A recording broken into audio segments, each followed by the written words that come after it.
got to put Shackelford in and see how that goes there.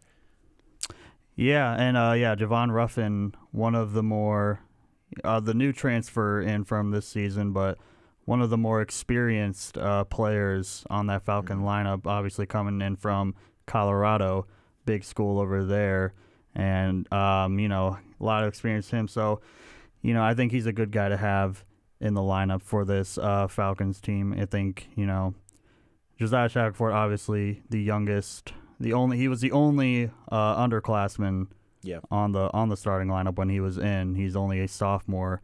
He's got such great potential. I mean, he's such a great player. We've seen him in glimpses so far in this season. He's been really, really good. But now I want to shift over to Aquinas College. Obviously, we don't really know that much about him, only a D2 program coming in, but not too far away from Grand Rapids, Michigan, from Bowling Green. So what have you seen from them? What do you know about them at all?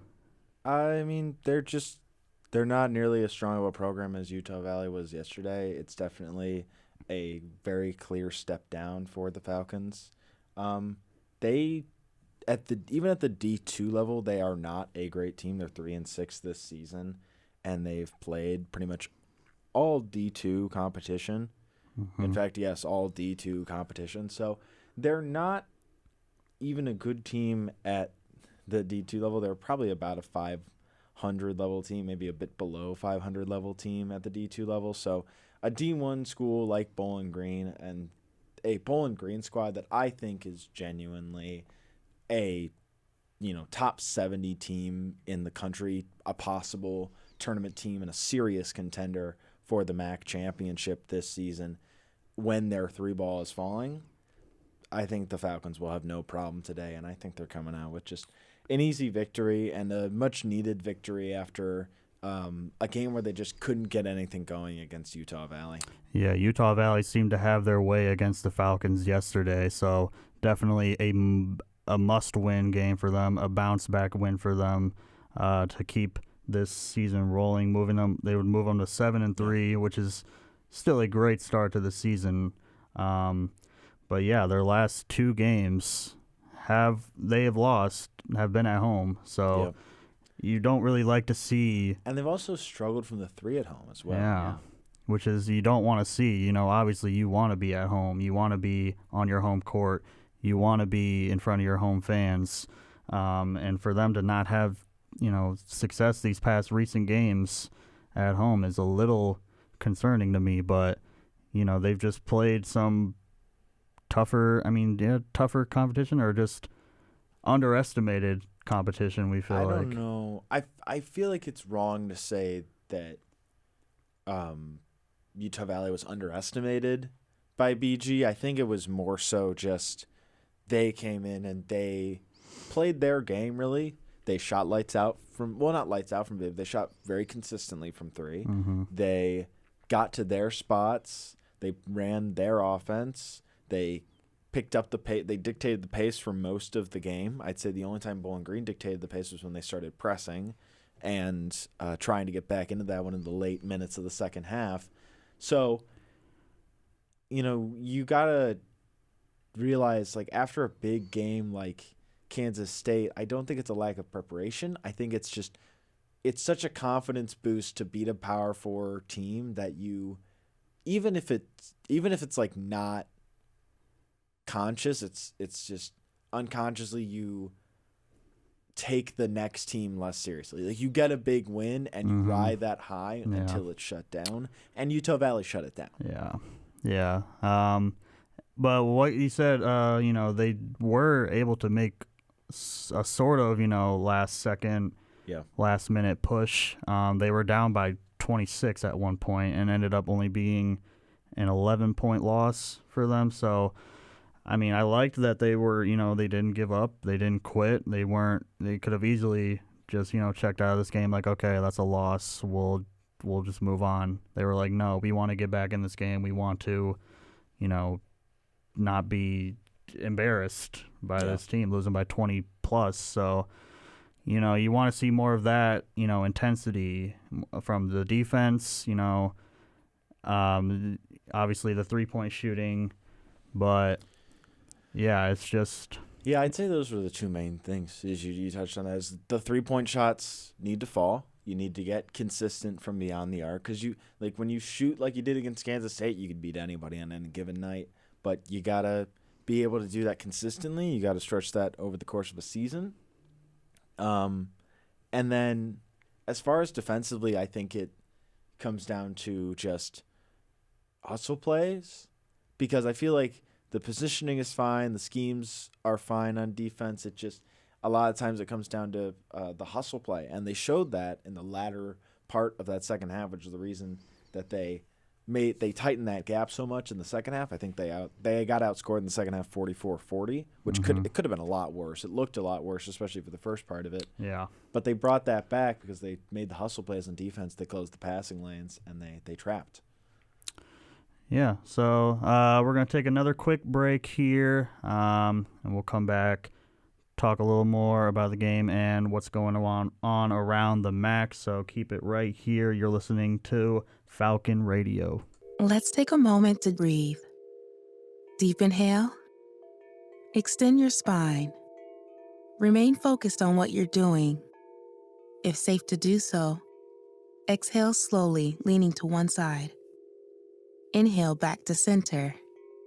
If safe to do so, exhale slowly to the opposite side. Find mental health resources at loveyourmindtoday.org. This message is brought to you by the Huntsman Mental Health Institute and the Ad Council. All right, back here in the Colleen Center for BGSU men's basketball, taking on Aquinas College. Want to do a real quick around the MAC segment. Only 2 games going on today on this Sunday.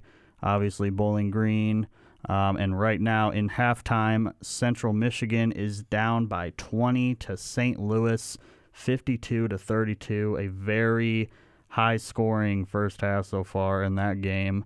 But we had a lot of MAC teams playing yesterday. We can do a quick recap of those games. So obviously Utah Valley beating Bowling Green 82-71. Toledo loses by 1 to Oakland 98-97.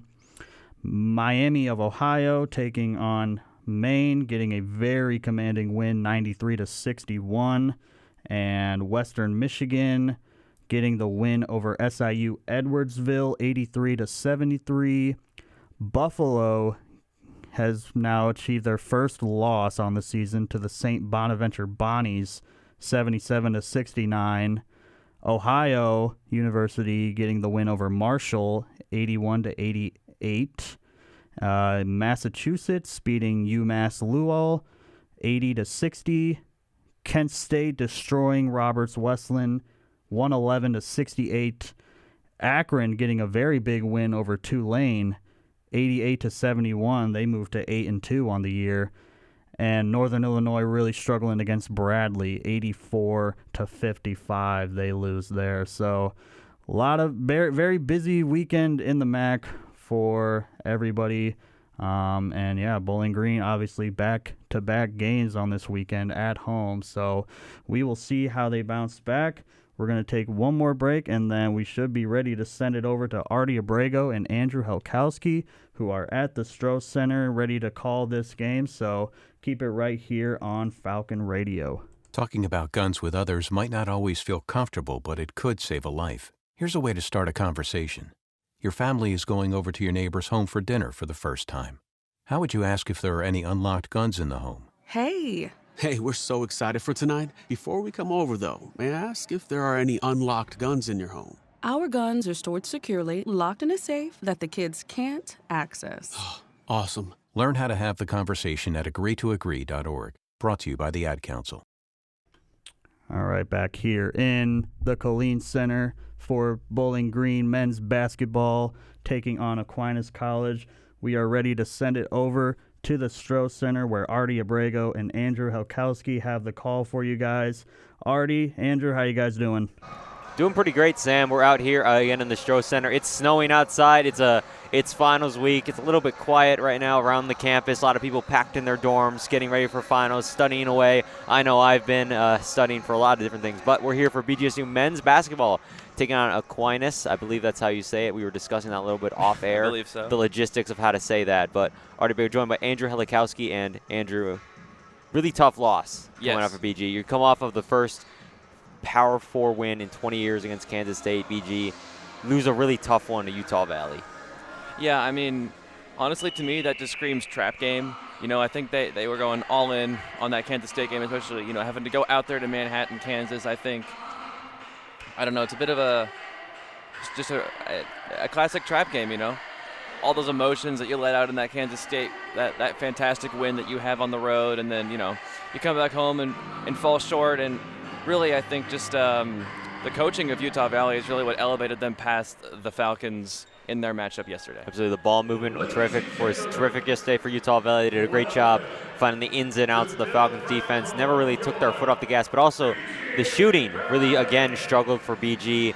Couldn't really get any threes going up until that end of that second half.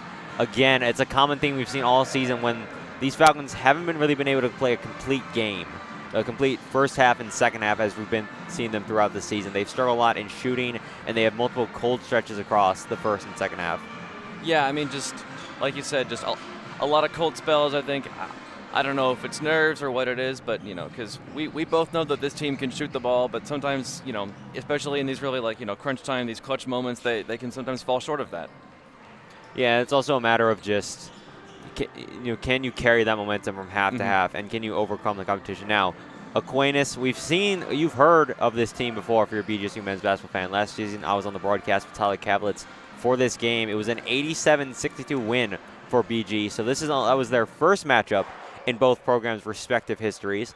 Now, that matchup did not technically count for Aquinas on their overall record of that season, as it was just an exhibition game for them. But it seems, according to their website, it now does count for them. And this game, once again, counts for BG. So only one game played in each of these programs' histories so far against each other. We'll see if BG can get it lead up to 2-0. So, still here in the Stroh Center. Of course, starting lineups will be announced soon.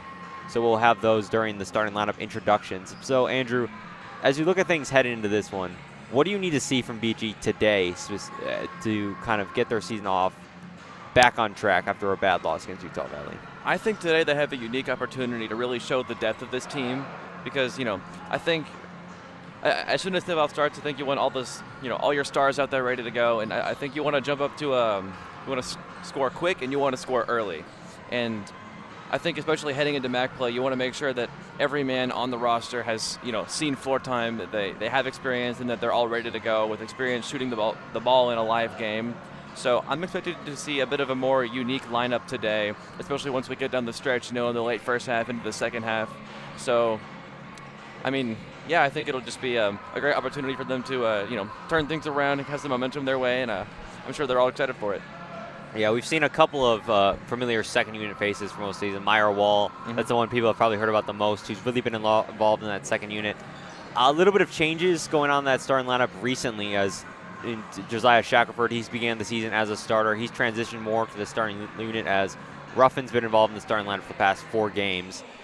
We'll see who we see today. We've seen a lot of Makai Leach throughout this season. Haven't really seen as much as Jason Kimbrough Jr. Or Christy Didi-Vonai or Muhammad Maximud. So we'll see who we see today, obviously.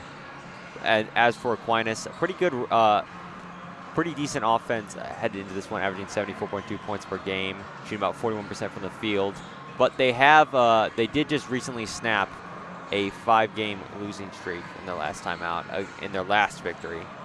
So we'll see if they can continue that momentum. We're going to take a short break. When we come back, we're going to go through the starting lineups for BG and the starting lineups for Aquinas after this on Falcon Radio.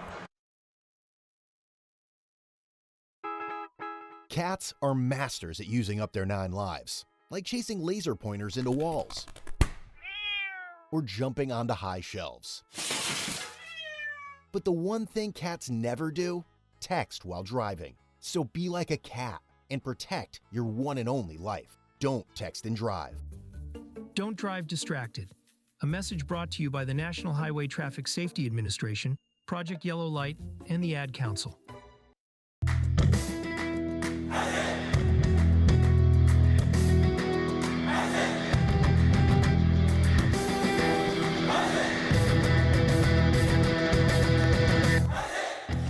Looking for a BGSU Athletics talk radio show? Tune into the Zig Zone every Sunday at 4 p.m., where a panel of Falcon Media Sports Network members discuss the hottest BG sports topics. Only on WBGU 88.1 FM.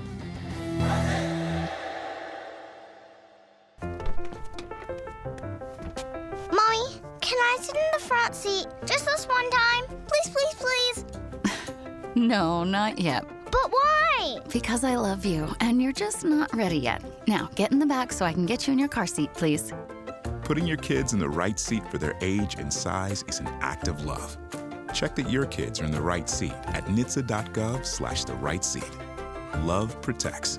A message from NHTSA and the Ad Council.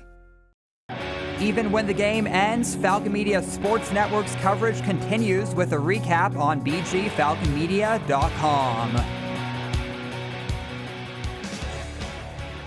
Welcome back here to the Stroh Center. Again, it's BGSU men's basketball taking on Aquinas for their 10th game of the season. Currently, they stand at a 6-3 record. Again, coming up against a loss against Utah Valley.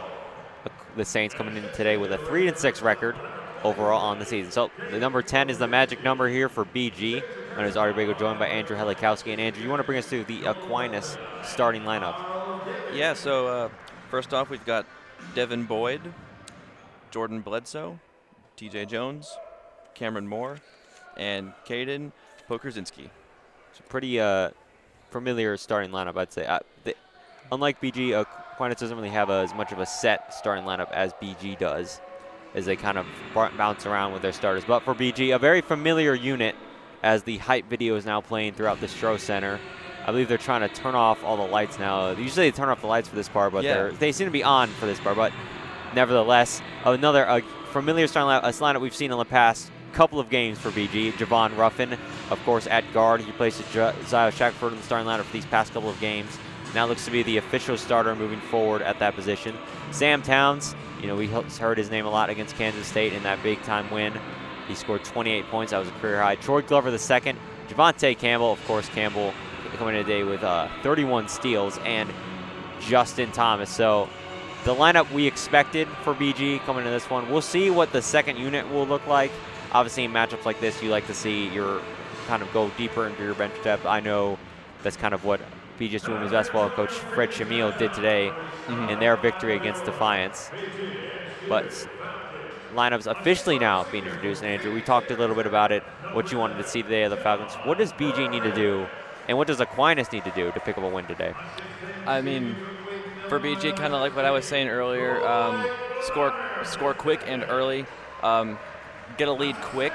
And I think if you're Aquinas and you want to pull off this massive upset, I think you want to try to shut down their stars early. Really, I think the key for both these teams is who can control the game immediately. Who's going to have the momentum. Who's going to score first. I think for Aquinas, you want to limit what Javante Campbell can do, especially when he's on defense. You want to keep the ball well away from him. It'll be interesting to see. I mean, Campbell's been such a threat on the defensive end we always talk about, but averaging 18.1 points per game heading into this one. He's really turned into more of an offensive threat with the absence of Marcus Johnson, who was the primary scorer last year for BG. He's really stepped more into that role as a facilitator and as a scorer. Yeah, he's a much more balanced player this season, I think. I think he's effective offensively, even though his stardom, I think, still lies in defense. It also helps that he has two working hands now. Obviously, he played most of the season with a broken left hand, finished the season with two broken hands. So perfectly healthy is Javante Campbell. He'll be at 100%. I'm sure he appreciates that. Oh, absolutely. How could you not? But the noise machine, cranking the siren, so to speak, right now is a Falcon fanatic, as it means it's game time here in the Stroh Center. BG getting ready for their 10th matchup of the season, taking on Aquinas for the second year in a row and the second time ever in program history. Head coach Todd Simon saying his final words to the starting lineup. BG will begin attacking the right side of the court towards the right basket, right in front of the Falcon fanatics and the BG faithful. And Aquinas will be taking the left side of the court, attacking that hoop. BG in their all whites today. They similarly wore all white when they took on Utah Valley as well. Hopefully the whites are a good omen this time. Hopefully. We'll see. Seems to be a favorite among the BG players, as they've worn that pretty often this season in home games. So Troy Glover, the second, will once again be receiving the tip in the middle of the court. And for Aquinas, it will be Caden Pokorzinski in the middle for the receiving the tip. So those two players will face off to begin this one. Some final discussions going on here with the referees and the scoring table. We're just getting ready to get started. Referee is bringing the ball out to the middle of the court, and it looks like we will get underway right as the whistle is blown. Ball is up, and tip is won by BG, and it's received by Campbell. Campbell taking up the court. Campbell finds Sam Towns near the free throw line. Towns looking, hands it off to Javon Ruffin.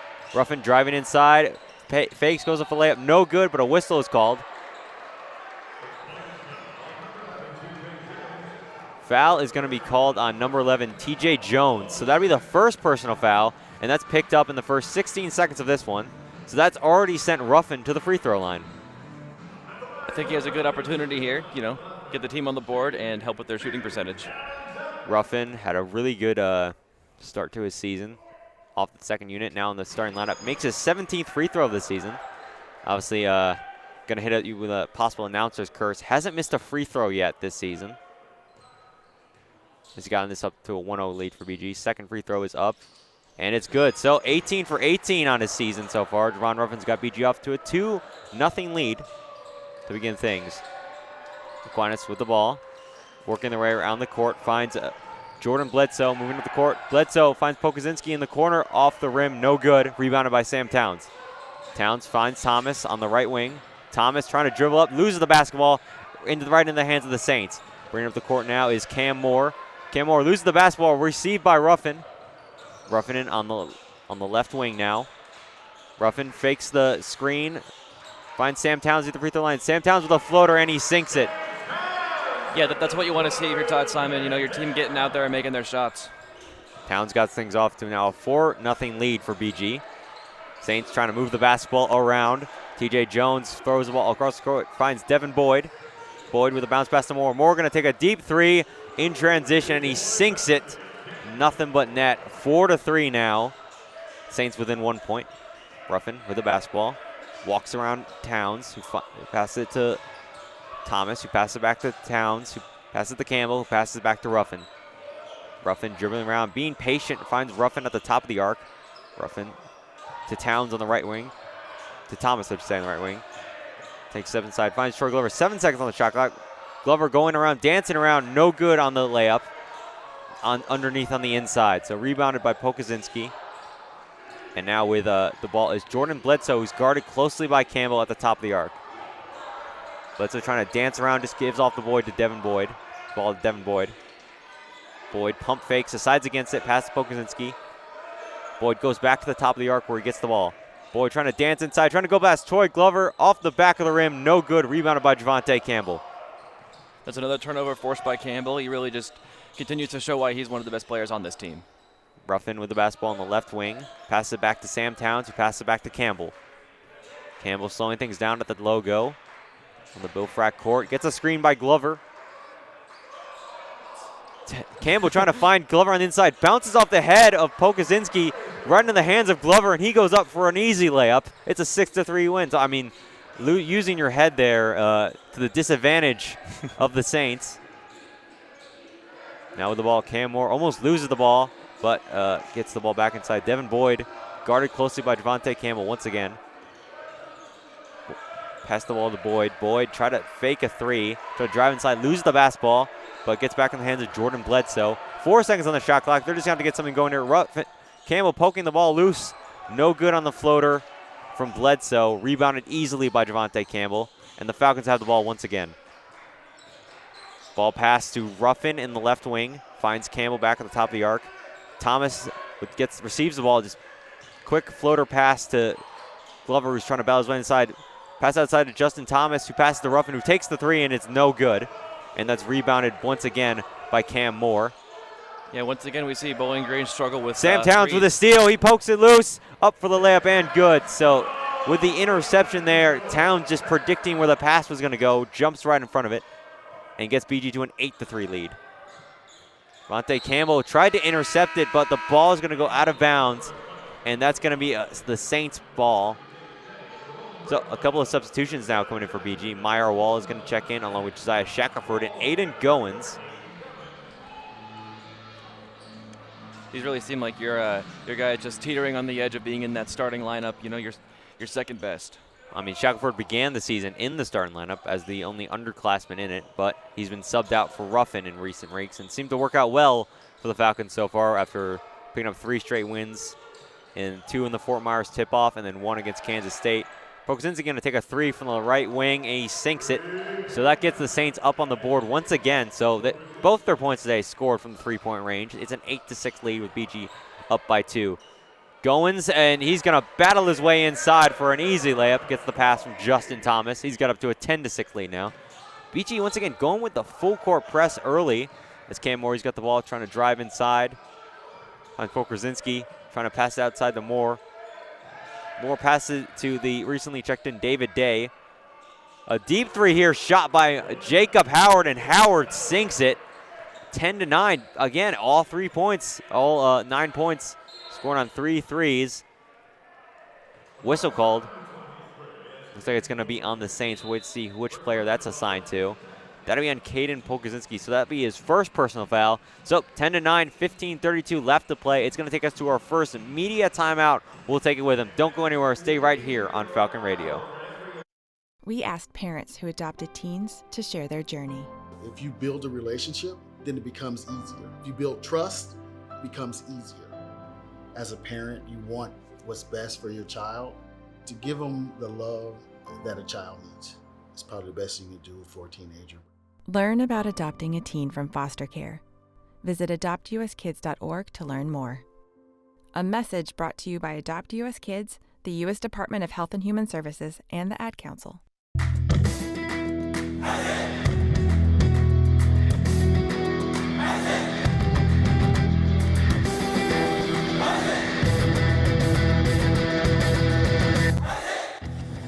Don't have time to tune into a BGSU sports broadcast? Falcon Media Sports Network will have you covered with live updates of home BGSU athletic events. To follow along, head over to @BG_FMSN on Twitter X. You are listening to Falcon basketball coverage from the Falcon Media Sports Network live on Falcon Radio. Welcome back here on Falcon Radio. It's BGSU men's basketball taking on Aquinas. A 10-9 lead for BG, up by 1 point. I'm Artie Brago, joined by Andrew Helikowski. Now, if you're just joining us, BG on a bit of a hot streak in terms of the record recently. So as we've said in things, they entered the Stroh Center yesterday with a 3-win winning streak against Bucknell, VMI, and then Kansas State, of course, that big win against Kansas State, their first Power 4 victory in nearly 20 years. More than 20 years, I should say. And they came off a 82-71 loss to Utah Valley. So players checking in for BG right now are Campbell, Justin Thomas, Aiden Goins, Meyer Wall, and Josiah Shackelford. Campbell inbound the basketball, so Aquinas going with sort of a full court press here. Goins with the basketball. Finds Goins, hands it back off to Campbell. Campbell gives it right back to Goins. Goins spins inside and gets the layup to go. So a 12-9 lead now. And a pass by Aquinas, intercepted by Justin Thomas. Finds Campbell on the inside, but he can't get the shot off. It's stolen by David Day of the Saints. Campbell and Thomas swarming Day. Finds Jordan Howard somehow. Howard tries to pass it out. Swats it away as Shackelford, and the ball goes out of bounds. So the possession will remain with the Saints. I think the Falcons have been shooting pretty well from 2, but are still struggling from 3, just being a bit short. Been a common theme all season, the low 3-point scoring. And Campbell's going to see it away from Day. Campbell's got another steal of his season. Campbell trying to battle his way inside. Hands it back off to Goins. Goins with a stutter, a step, and a move. Goins gets inside for 2.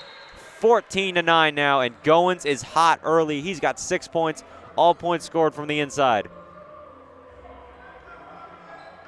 Yeah, Goins is a guy who hasn't been getting too much time on the floor, but when he is on the floor, you can feel his impact immediately. You can feel his impact right now. Again, we haven't seen him much recently in recent weeks as we did in the beginning of the season, but man, is he playing a great game right now. Just feeding the big man right now, our BG.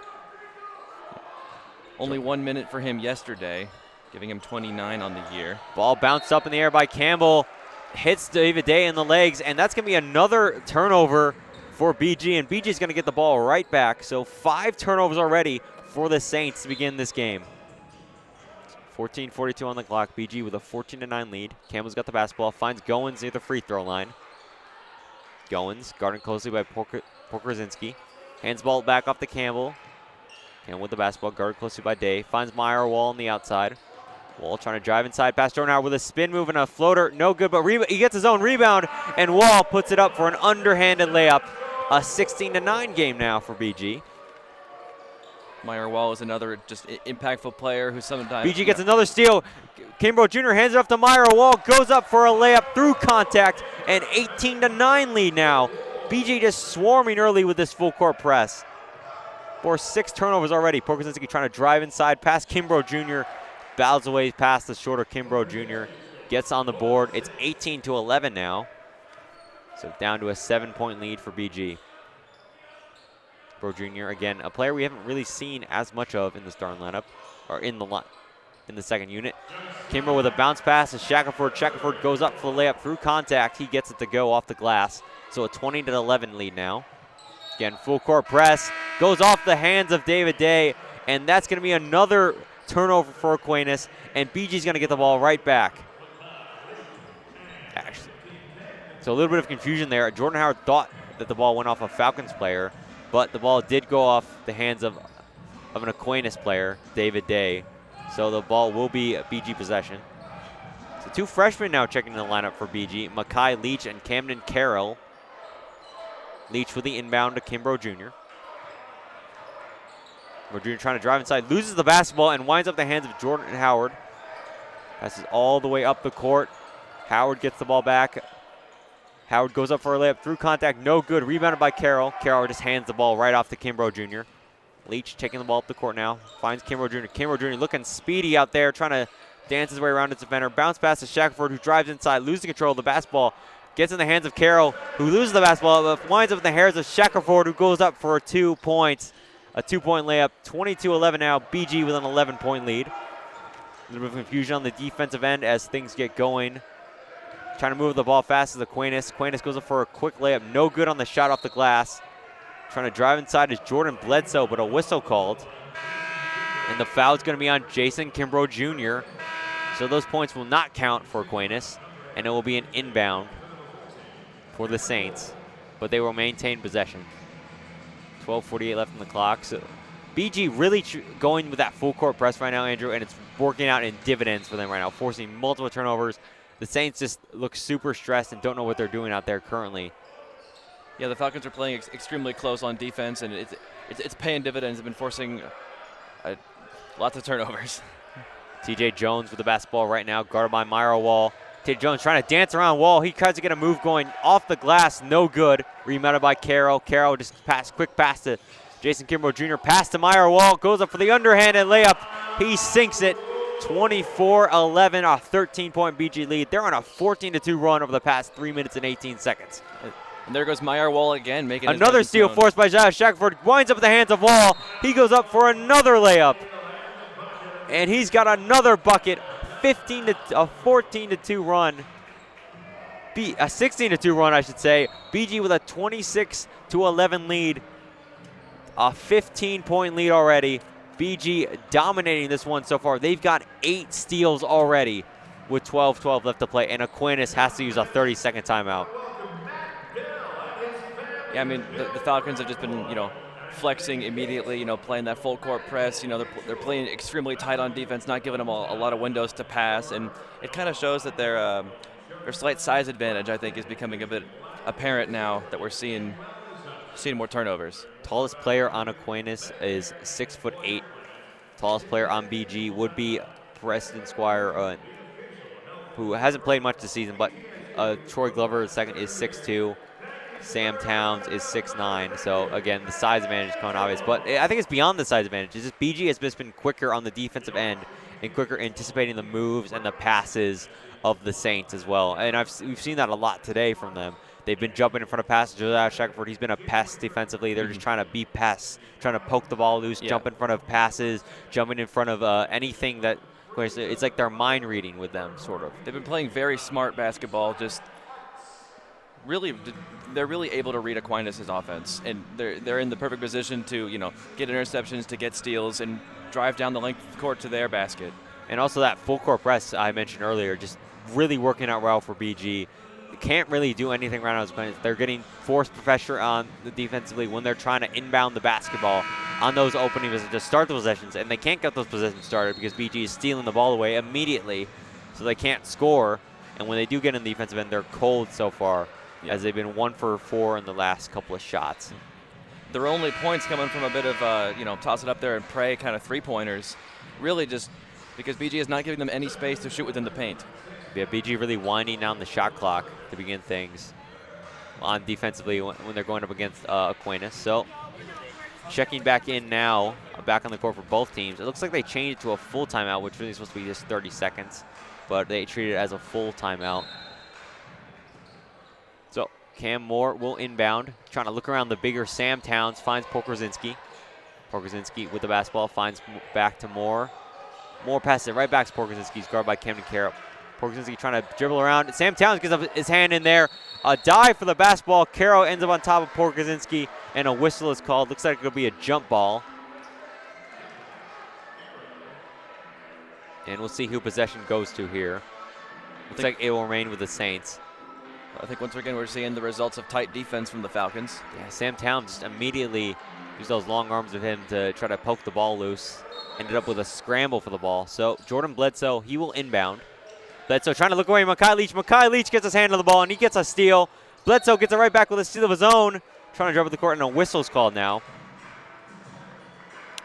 Wait to see who's that will be called on. It looks like it'll be on, I think that's going to be on Camden Carroll. I am unsure.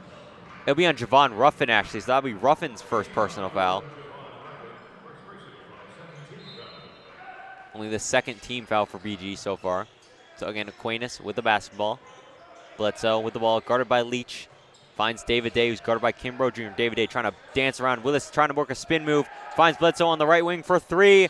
Bledsoe sinks it. So a 26-14 game now.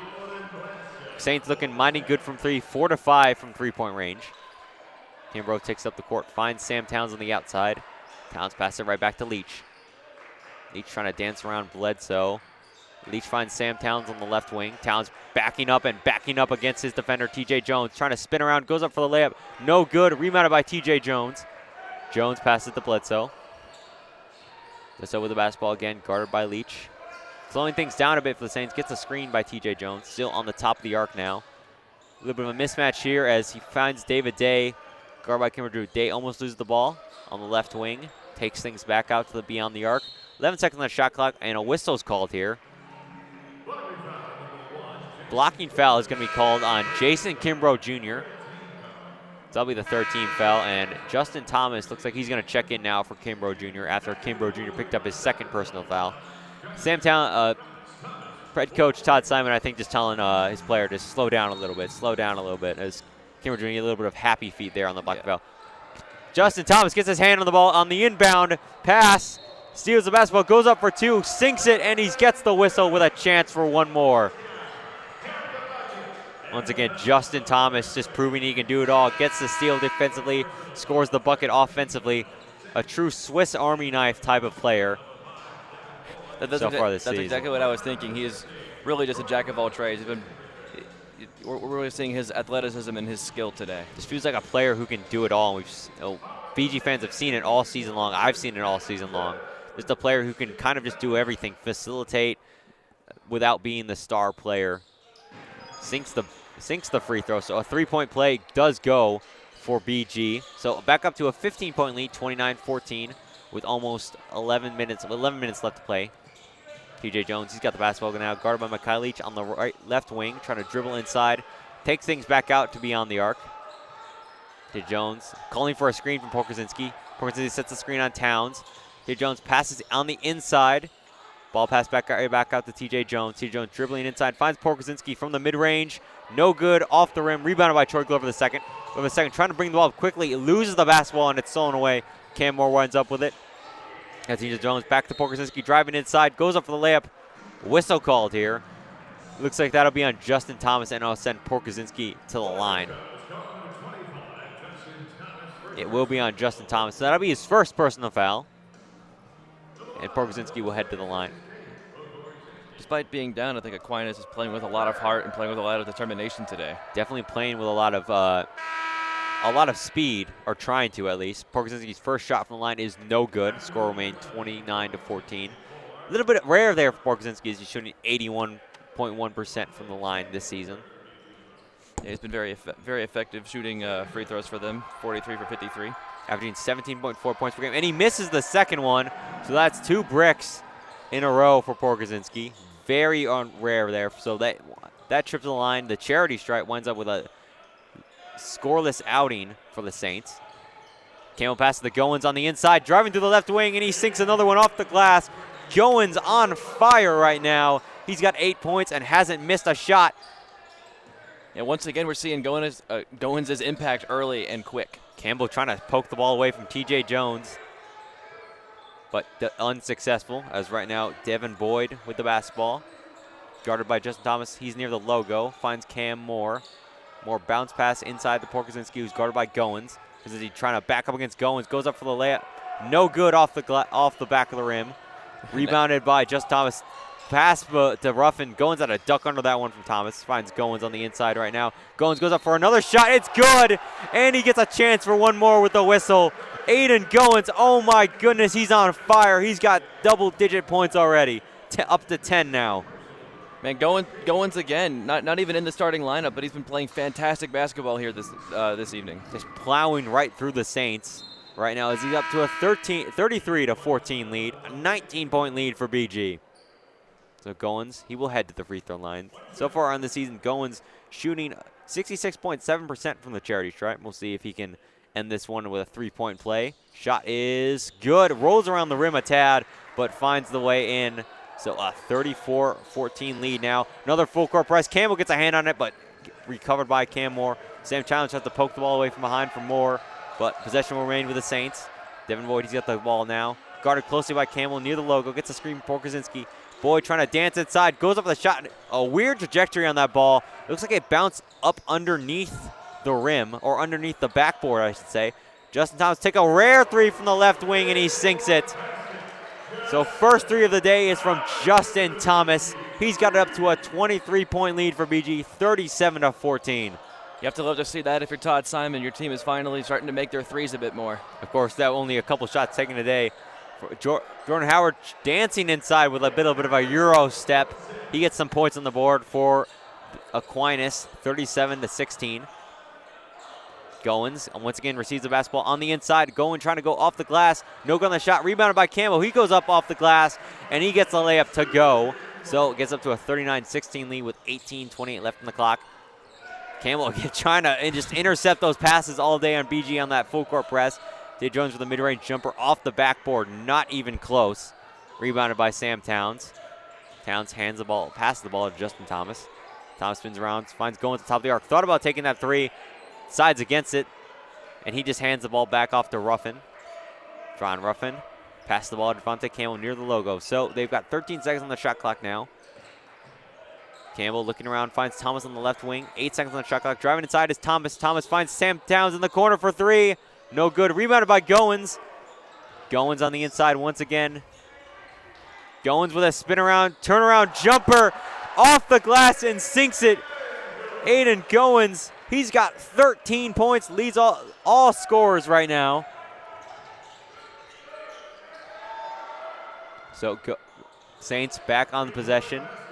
Get a bucket off the glass for three. So it's 41-19 now. BG still well in command of the lead with 7:20 left to play. Goins, he's got the ball now on the right wing, trying to back up against his defenders. Spin around, trying to spin around into a floater off the front of the rim, no good. Bounded by the Saints. Devin Boyd with the basketball right now.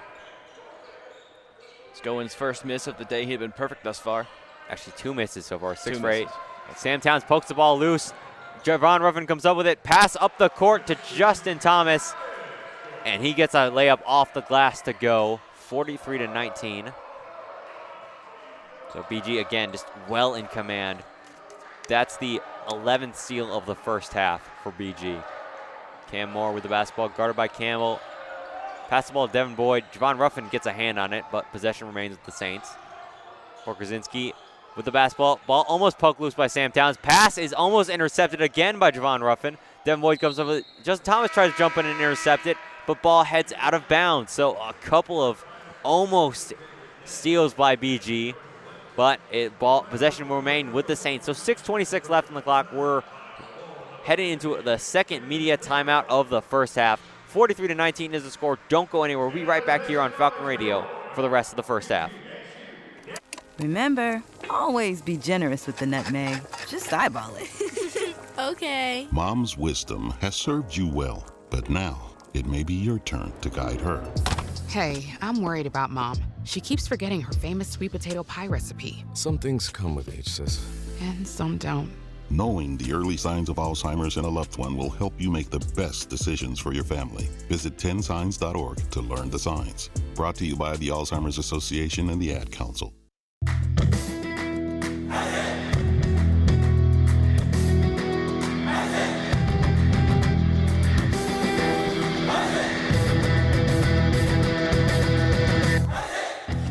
Looking for a BG Athletics discussion show? Check out The Swoop, where a rotating cast of Falcon Media Sports Network co-hosts talk everything BGSU athletics. New episodes are available every Tuesday at 6 p.m. on the BG Falcon Media YouTube channel.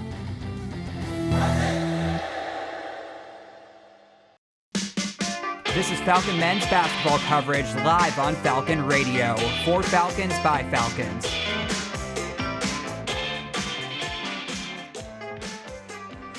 Welcome back here to Falcon Radio. It's a 43-19 lead. BG up by a ton. There's a 6-7 cam going on right now in the arena. I kind of groaned a bit. I apologize. But both of these games for the weekend for the Falcons were on 6-7. So I guess it makes sense. But it's hilarious, isn't it? It's so funny. I don't know. I feel like an old man yelling at a cloud. I don't know. Maybe I'm just too old for it. But 43-19, BG well in control. 6:26 left on the clock. And the Saints just struggling to keep up right now. So looking through the stat sheet right now, BG shooting 73.1% from the field, 19 for 26 on their shots, only connected on one free throw, but they've got 13 rebounds, 11 steals. So it's shaping up to be a very good day. Devontae Campbell, who else leading the way? He's got 34 steals on the season. He had 31 steals heading into today. He's now out with 34. Justin Thomas, he has 2. Jason Kimbrough Jr. has 2 steals. Sam Towns has 1. Javon Ruffin has 1. Makai Leach has 1 steal. And Meyer Wall has 1 steal. So Saints will inbound with 6 seconds left on the shot clock. They'll have to get something going quickly as Boyd, he's got the basketball. Bounce pass Jordan Howard. Howard tries to pass the ball to Borgozinski, but Borgozinski, ball goes off the fingertips on the inside, right in the hands of Makai Leach. Leach finds Kimbrough Jr., who's checked back into this one. Makai Leach, he gets the basketball now on the right wing. Leach backing up against Bledsoe. Leach goes up for the layup. No good off the front of the rim, but a whistle is called. Wait to see who that's assigned to. Not too sure who that's That'll be on Bledsoe. Okay. So that'll be on Jordan Bledsoe. And that'll send Leach to the free throw line. Makai Leach, one of those players, one of the only 3 freshmen on the Falcons roster this season. Leach, he's got action in a couple of matchups this season. He's played in 6 games. He's averaging about 2 points per game, but he's shooting 66.7% for the free throw line, and he starts things off with a perfect shot from the charity stripe. So that gets up to a 44-19 lead. Second shot about to be underway for Leach. That previous free throw was his first point of the day. Second shot by Leach, off the rim, no good. Rebounded by Bledsoe. Bledsoe tries to throw it off the back of Cam Nakir. I thought he was going to go out of bounds, but the ball took a strange trajectory. He just sort of dribbled away. Ball goes to David Day. David Day trying to get the ball up the court. He falls down, and that's going to be called a backcourt violation. So possession will go back to BG, and they'll get the ball right back. So, I mean, everything right now, Andrew, that could go wrong for Aquinas is going wrong. Yeah, they're really struggling right now, especially with, you look at their 2-point percentage, 2 for 11. They're 0 for 2 for free throws. Really, their only highlight is being their 3-point percentage, 5 for 6. but everything else, man, they're turning it over. They aren't able to get open and get passes off. They've really been struggling here in this first half. Three by Shackelford is no good. Rebounded by Porkazinski. Porkazinski takes up the court, hands it off to Boyd, who takes a stumble, and that's going to be called a foul on BG. So that'll be a third personal foul by Jason Kimbrough Jr. So he's 2 away from checking out of this one early, and he'll check out of this one right now as Javante Campbell checks back in. So Boyd for the Saints, he will inbound. Josiah Shackelford right in front of him. Quick bounce pass to number 13, Nick Henry. Ball goes to Bledsoe, passes it inside. David Day going to take a deep 3 off the back of the rim, no good. A swarm of Falcons there, but Makai Leach comes up with the rebound. Shackelford finds Mario Wall in the left wing. On the left corner, say no good. Rebounded by Camden Carroll. Carroll off the glass on the inside and good. 46-19. BG 27 just piling it on now with 5:17 left to play. David Day taking up the court. Finds C.J. Jones for 3. No good on that 3-point shot. Rebounded by Shackelford. Shackelford finds Javante Campbell. Finds Meyer Wall on the outside. Pass back to Shackelford on the right wing. Bounce pass to Camden Carroll. Camden Carroll with a spin around jumper. It's good off the backboard. 48-19 now.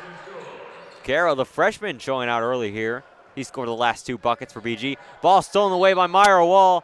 Winds up the hands of Shackelford. Shackelford was underneath the rim for an easy basket, but it looks like Bledsoe just grabbed the leg of Shackelford, and that's going to draw a foul. We've seen a lot of freshmen in this one so far.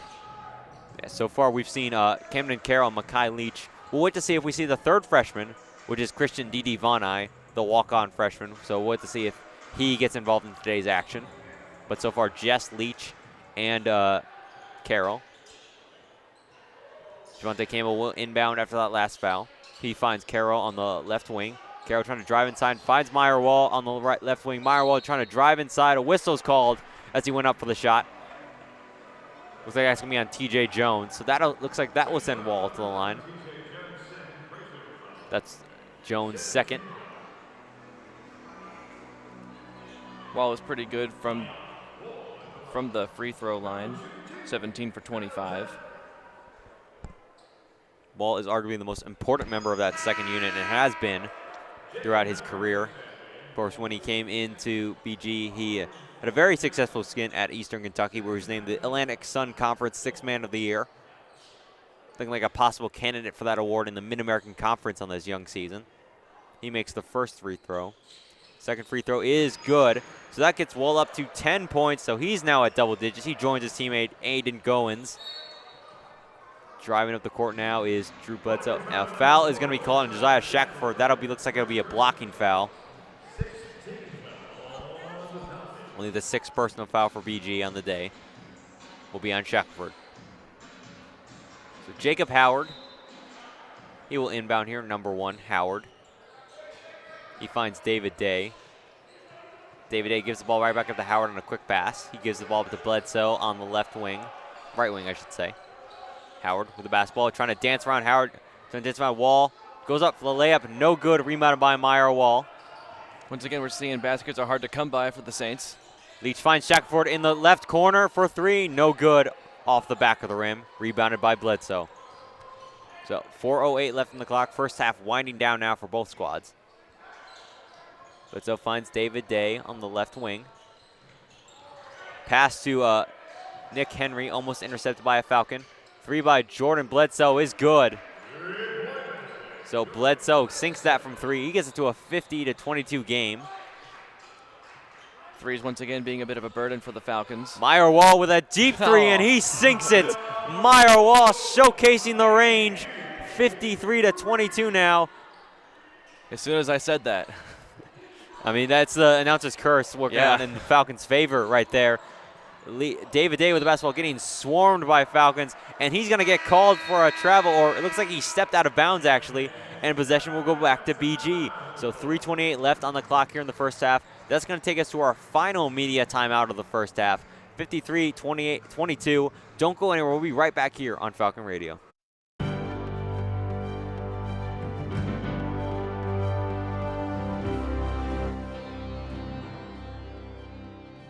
On September 30th, 2025, BGSU men's soccer forward Bennett Painter ended his multiple match scoring drought with a goal against Northern Kentucky, helping the Falcons defeat the Norse 2-0 to end a 2-match losing streak at Cochran Stadium. Falcon Media Sports Network's Lucas Kleinmeyer had the call on WBGU PBS YouTube channel. Hernandez, Terry gets it back to Hernandez, gets it through to Bennett Painter, takes a curling shot, it's in! Oh, what a goal and what a strike from Bennett Painter!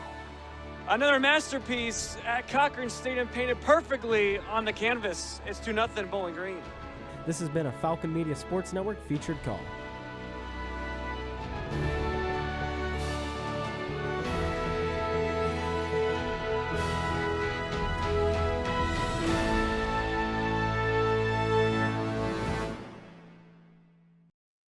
Check out bgfalconmedia.com for previews, recaps, photos, videos, and more of the Falcons.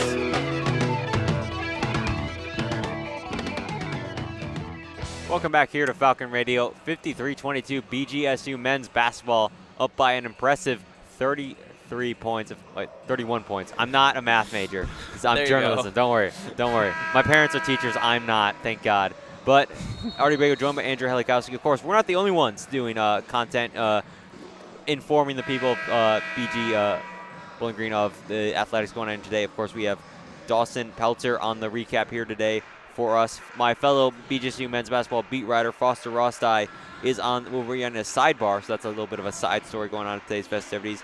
Jeffrey Smith is recording video for us, so that'll be available on BG Falcon Media YouTube channel after the game, and also available on BG Falcon Media's website at the conclusion of this game. All content will be available on BG Falcon Media.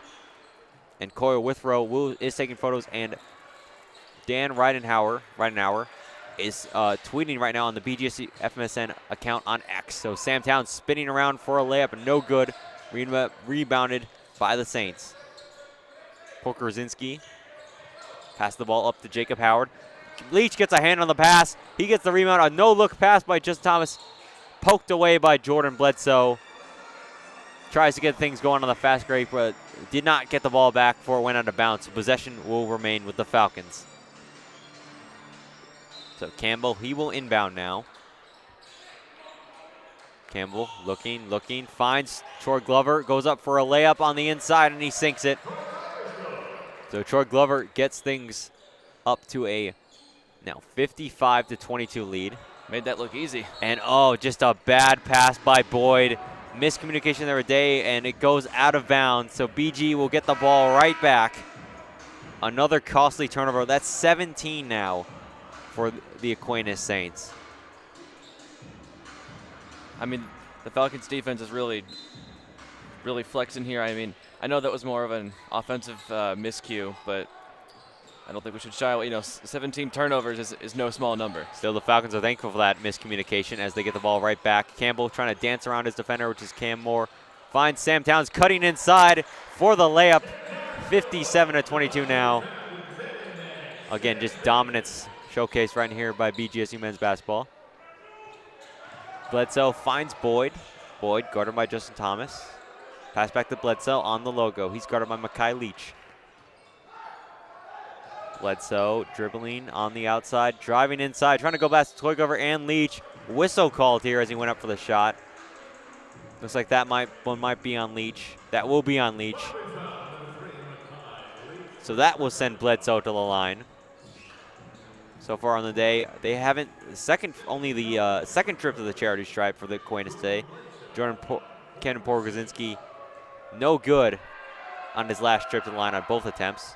So first free throw is good by Bledsoe. So that gets things to a 57-23 game now. He is effective from the charity line, being 11 for 18 from there so far on the season. And effective he is as he sinks the second one on this trip to the line. So gets that to a 57-24 to 24 points on the day. 57-24, BG still up by 30. But they came with the basketball on the left wing. He finds Sam Towns in the left corner. Swings the ball back out to Justin Thomas at the top of the arc, who passed the ball to Leach. Who passed the ball on the inside to Troy Glover, the second on the right wing. Glover trying to look around, finds Leach, cutting inside. Underneath the rim is Leach for a score on that layup. So 59-24, stolen by Justin Thomas. Campbell goes up for the layup, no good. Almost gets his own rebound, but rebounded by Bledsoe. On the fast break now is the Saints. Saints by Pokorzinski in the corner. Guarded by Glover, finds Cam Moore on the left corner now. Cam Moore guarded by Sam Towns, so number 14 versus number 14. Swings the ball out to Jacob Howard on the outside on the top of the arc. Hand off to Boyd with a bounce pass to Pokorzinski. Guard close by Troger. Pokorzinski just can't get a mid-range jumper. That one's money. 59-26 now. Putting on a little bit of a run right now to end the second half are the Saints. Which, if you're down by this significant much, you just want to do whatever you can now to just cut that lead before you head into the second half. Sam Towns with the basketball now. Pass to the outside, Javante Campbell. Campbell near the free throw line. Finds Justin Thomas, who finds Sam Towns on the left wing. Towns bound his way inside. Justin Thomas with a three-pointer shot from the top of the arc. He sinks at his second three of the day is Justin Thomas. Gets that up to 62-26 now. Since my comment about the Falcons struggling with threes, they've made 2 straight. That's the announcer's curse again, working out in the favor of BG. Whistle called here. Blocking foul going to be called here on number 3, Makai Leach. So that will send, since they were in the bonus for the Saints, that'll send Bledsoe to the free throw line. The Falcons are also in the bonus.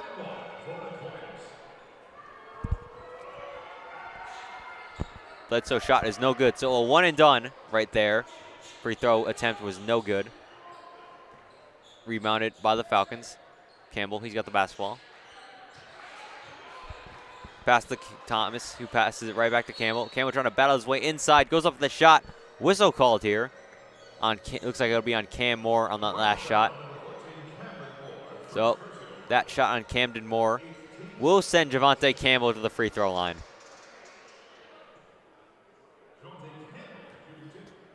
Campbell will shoot 2. First shot by Campbell is good. So that gets up to a 63-26 lead now. Campbell with a quiet 3 points so far. Of course, he's really made an effort on the defensive end. He's got 3 steals along with 4 rebounds and 4 assists. Campbell's second shot from the line is good. So now up to 4 points is Javante Campbell on that last trip to the free throw line. Campbell gets inside, gets another steal, finds Justin Thomas, who goes up for the two-handed slam. Justin Thomas with a statement slam there with 23 seconds left to play in the first half.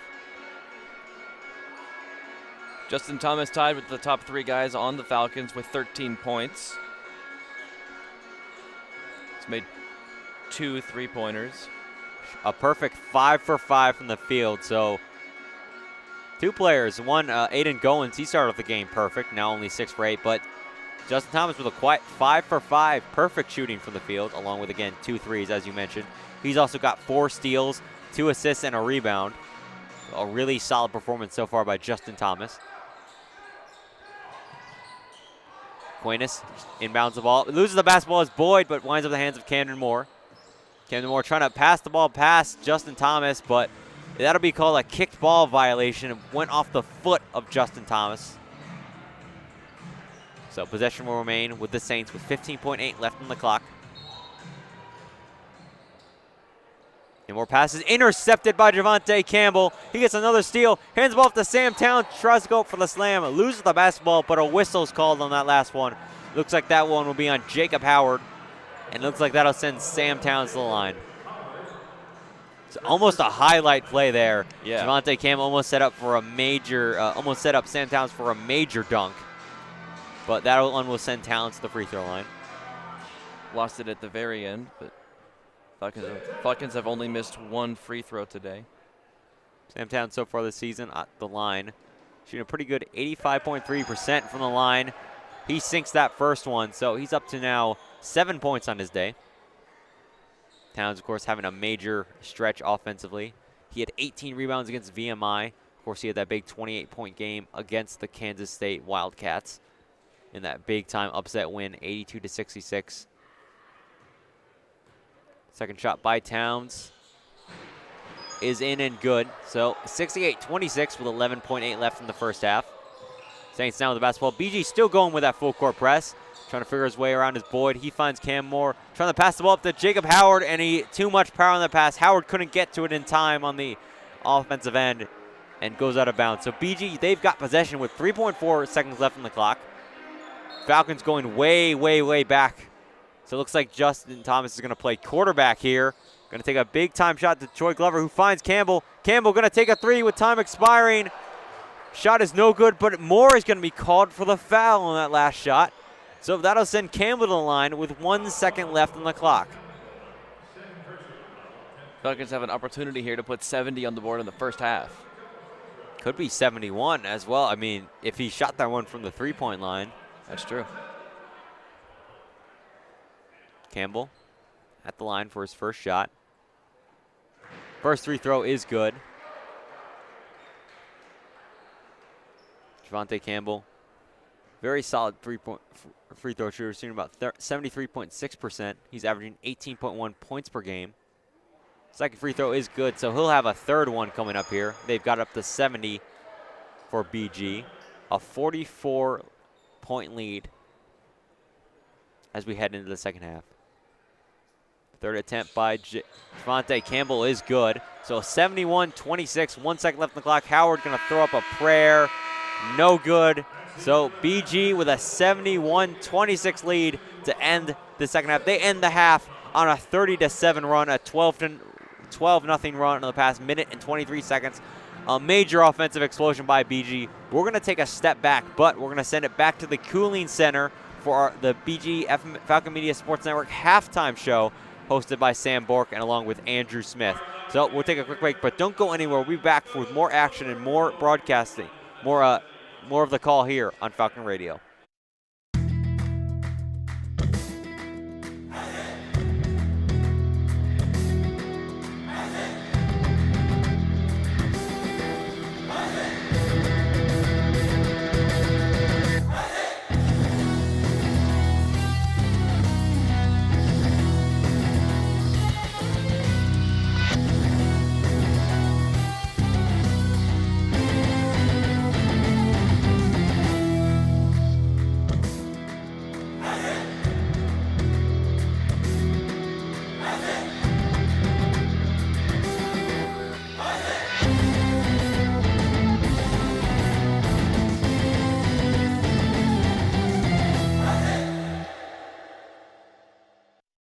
Let's take a moment to breathe. Deep inhale. Extend your spine. Remain focused on what you're doing. If safe to do so, exhale slowly, leaning to one side. Inhale back to center. If safe to do so, exhale slowly to the opposite side. Find mental health resources at loveyourmindtoday.org. This message is brought to you by the Huntsman Mental Health Institute and the Ad Council.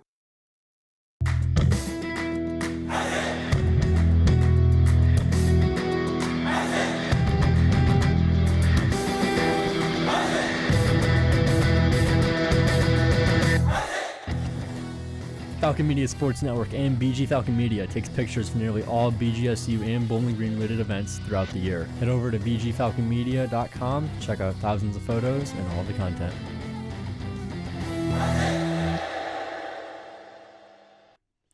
Welcome back inside the Colleen Center in our Falcon Radio studios for your halftime show of this game. I'm Sam Bork alongside Andrew Smith.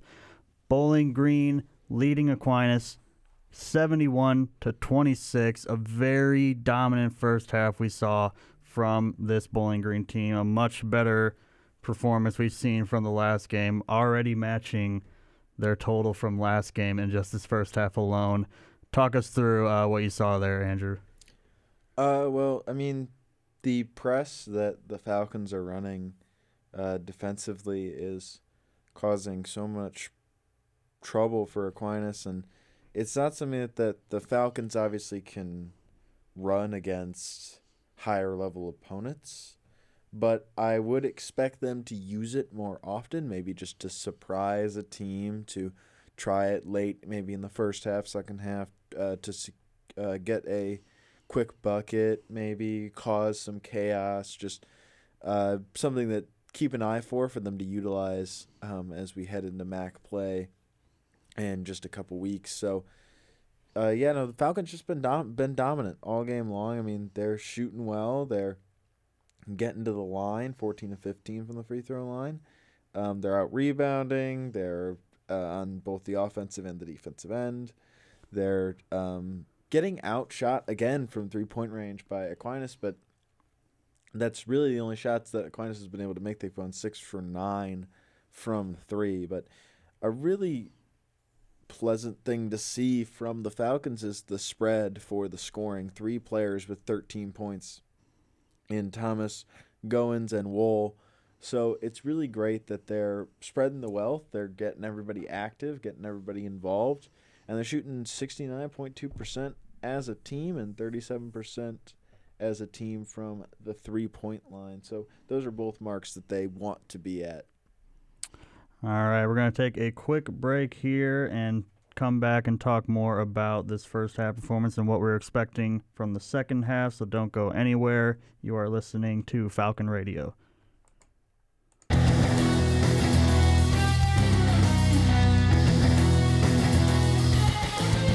Interested in joining Falcon Media Sports Network? If you're looking to get involved, send an email to sports@bgfalconmedia.com. Back here for our Falcon Media Sports Network's halftime show of Bowling Green men's basketball, taking on Aquinas College. I'm Sam Bork alongside Andrew Smith.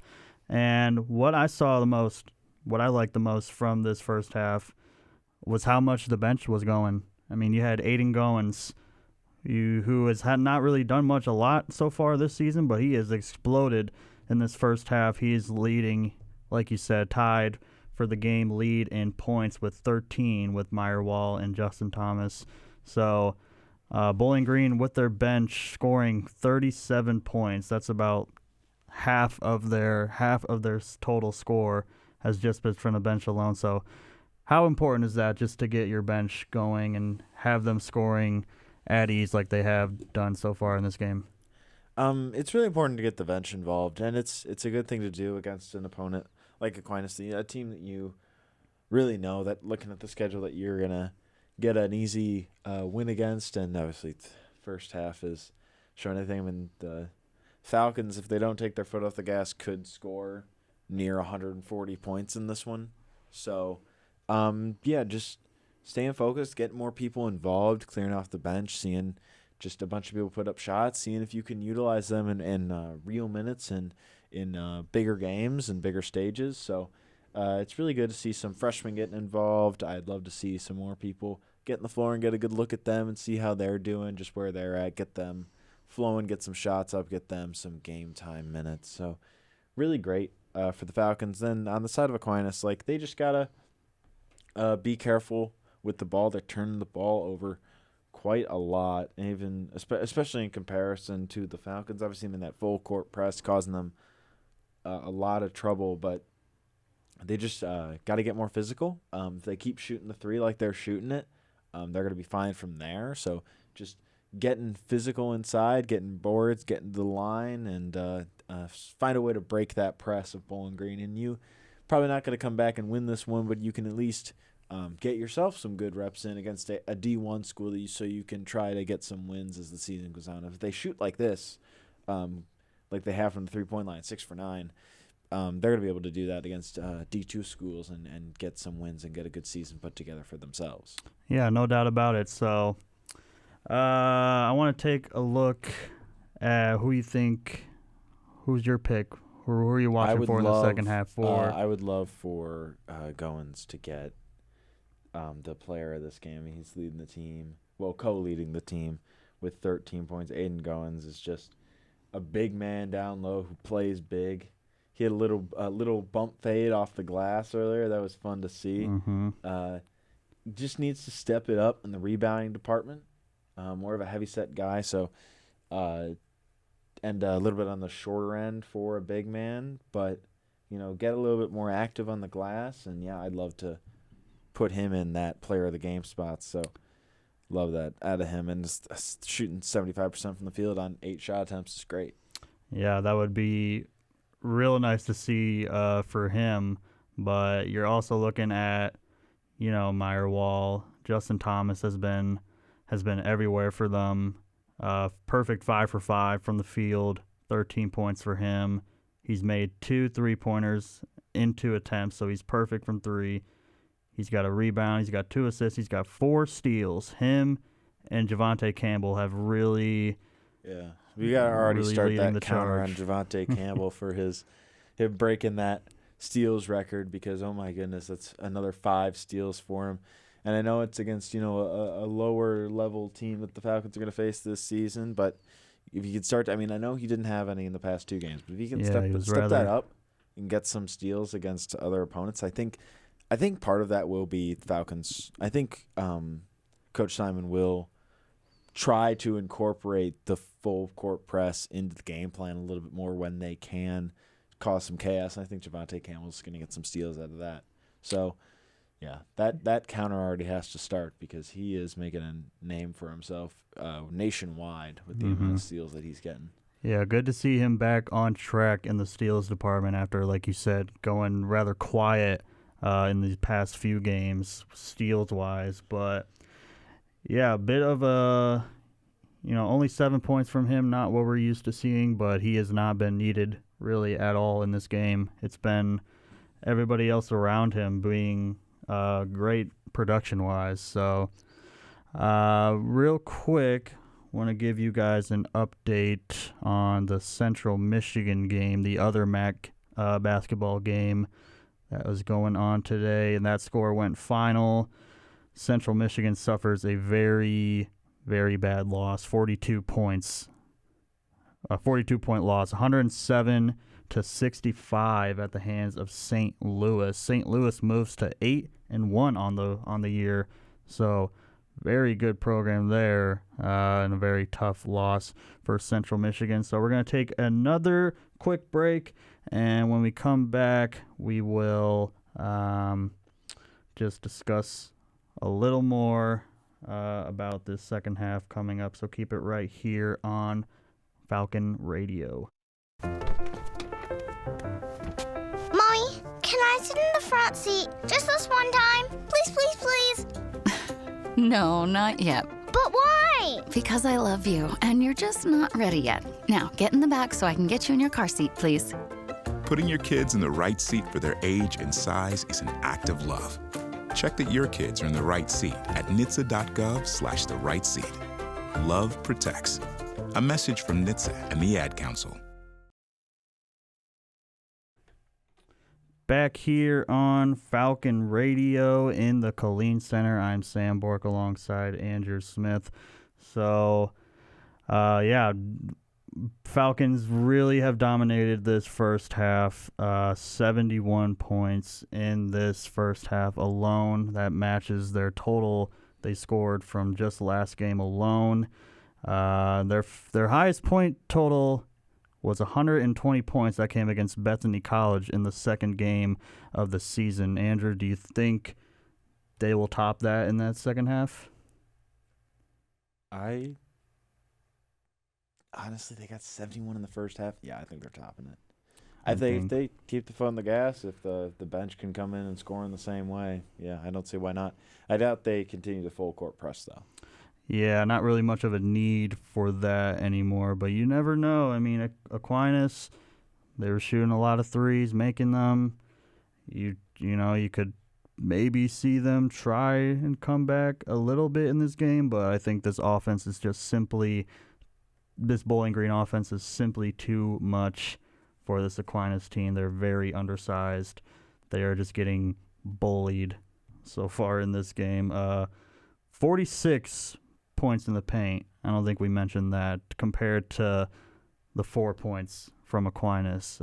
So, like we said, they're really just resorting to the three-pointer and just not having much success against this Bowling Green team. So today is Sunday, and today in the college football world, we have gotten our college football playoff bracket set, and most of the bowl games have been scheduled so far. I think we're only missing 2 MAC schools. We are missing Toledo and Ohio, but we have on December 19th in the Myrtle Beach Bowl, we have Kennesaw State and Western Michigan, the 2 conference champions of their conference, going at each other.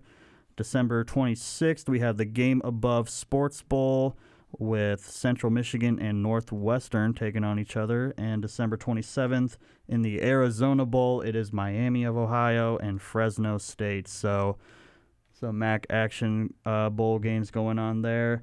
And that's going to about wrap it up here in this Falcon Media Sports Network halftime show for Sam Bork, Andrew Smith.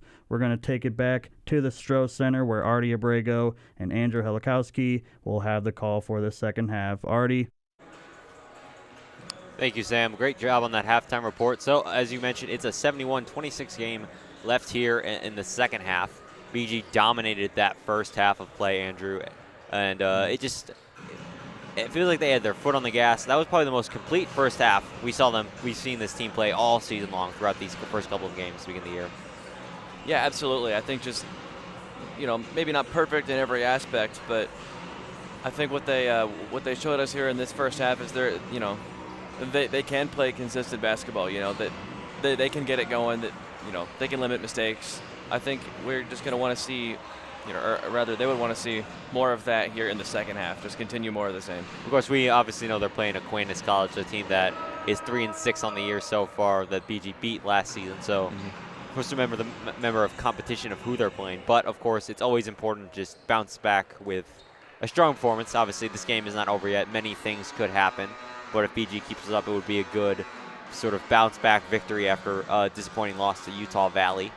So, looking at some of the first half statistics, BG shot 69.2% from the field, 37.5% from three, shot 93.3% from the free throw line, went 14 for 45, out-rebounded the Saints 18-10, had 14 assists, 17 steals to begin this in the first half, and Javonte Campbell, he's got 5 steals himself, so the record for most steals in the game is 8.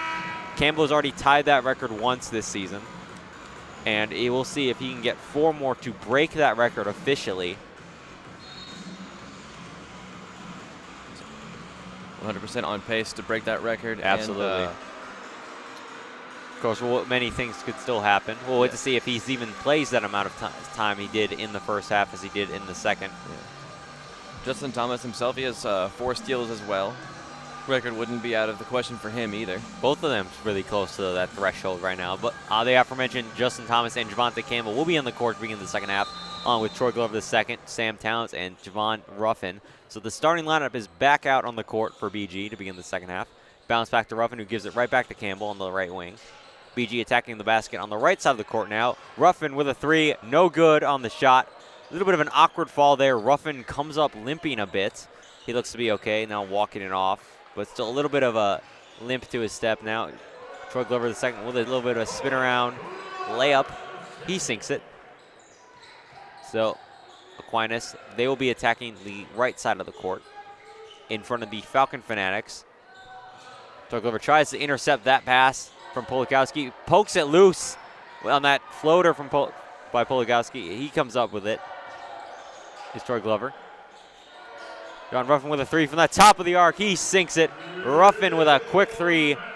And that's the first points of the day of the second half for BG, 76-26. A 50-point lead now for the orange and brown.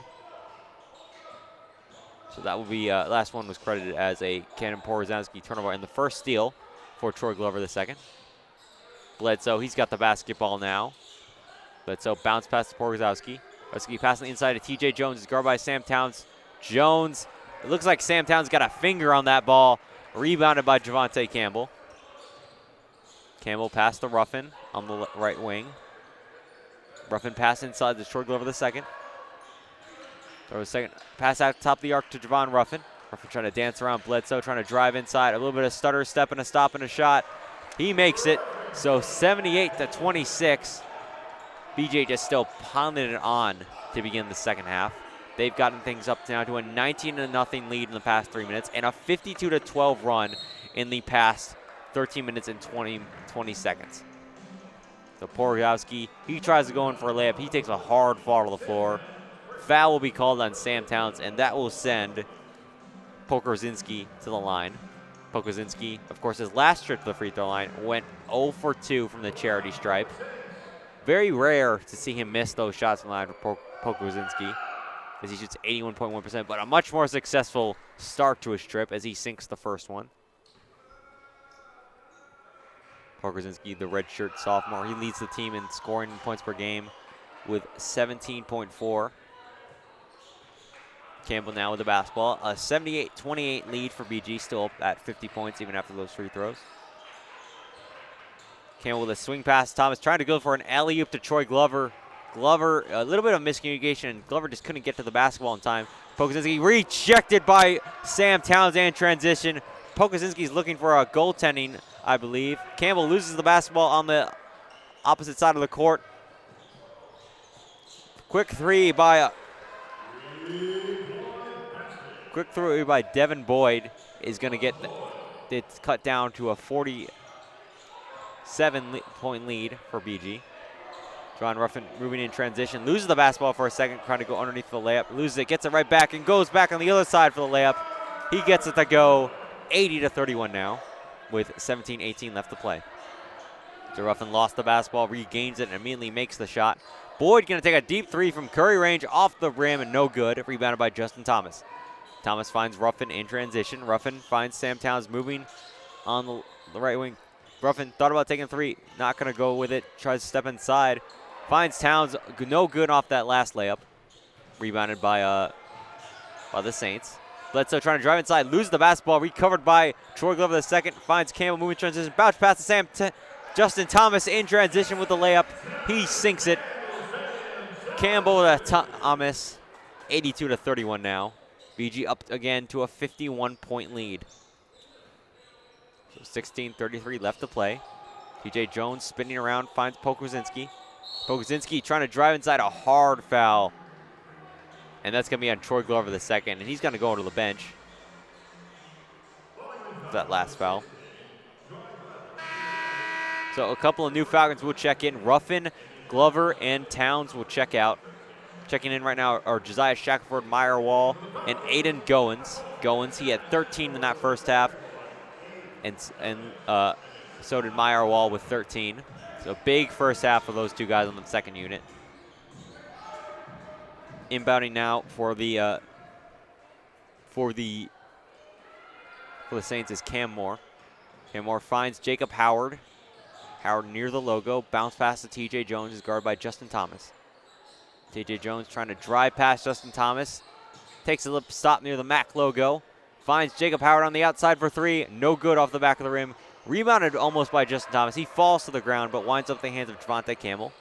Campbell finds Meyer Wall, who passes it back to Justin Thomas at the top of the arc.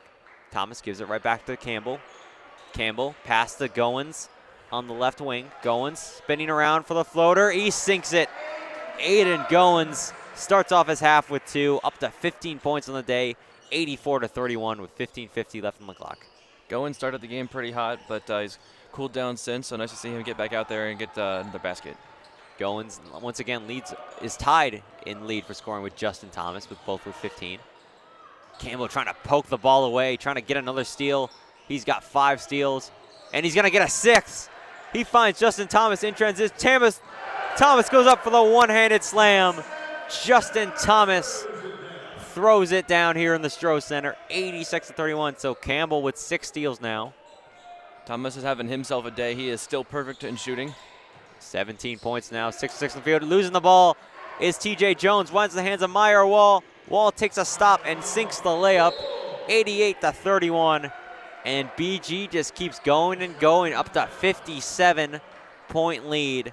15:06 left on the clock, and a timeout is called in the court. We'll wait to see if that's a media timeout or a call out called by head coach Ryan Biotea.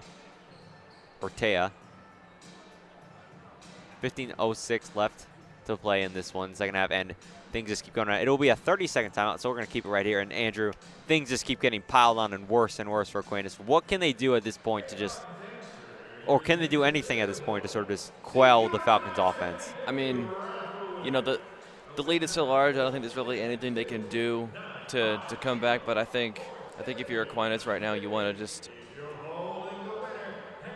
I guess, just keep having your stars out there. You know, do what you can. Try to get them the ball. Try to get them going. Just More so, I think play for pride. Don't just roll over and give up. I think still give BG 100% effort. Of course, still 15 minutes left to play, but things just keep looking more and more unlikely for the Saints in this one. So, of course, the last time the Aquinas faced BG was last season for the first time ever. Lost that one 87-62. Looks like to be a repeat of last season, but of course, way less close than it was last year. Of course, that one game was mostly not a competition for BG as well. Falcons are absolutely dominating this afternoon, just pretty much in every facet of the game, really. Absolutely. So 88-31.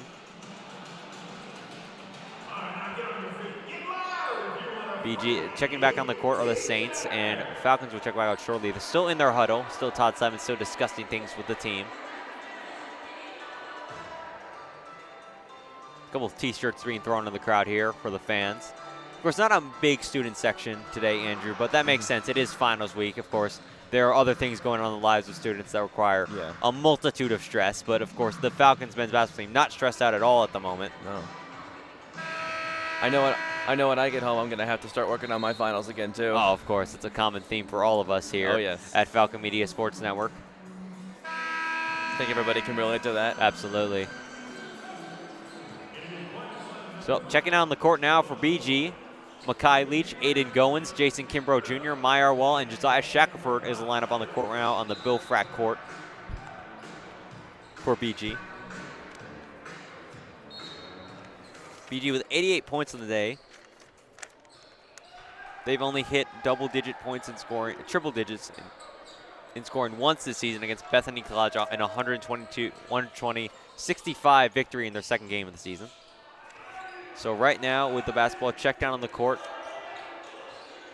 Sammy Jacobs hands the ball off to Jacob Howard. Jacob Howard at the top of the arc. Driving inside past the MAC logo, rejected by Meyer Wall on that last layup, recovered by Leach. Leach past to Kimbrough Jr. on the logo. Kimbrough Jr. quick pass, almost tipped away by Boyd, but recovered by Shackelford, who finds Goins on the inside. Goins backing up against his defender. A couple of bounces on that last floater, but it sinks it in good. 90-31 now, and Goins, he's back up to 17 points now. Tied with Justin Thomas leading the team. They both have 17. Goins with a big-time performance today. David Day blowing right by Jason Kimbrough Jr. No good on the layup. Rebounded by Kimbrough Jr. Kimbrough Jr. bringing up the court now on the fast break, showcasing the speed, trying to blow past his opponent. Bounce pass to Shackelford on the inside. Shackelford loses the ball. Possession will remain with BG. I think once again we're seeing the same theme of defense here. I think they're playing very tight once again and not allowing a whole lot, if any, space for Aquinas to shoot the ball. So that will bring us to our first media timeout. It's a 90-31 lead. BG up by a multitude of points. 13:54 left on the clock. Don't go anywhere. We'll be right back here on Falcon Radio.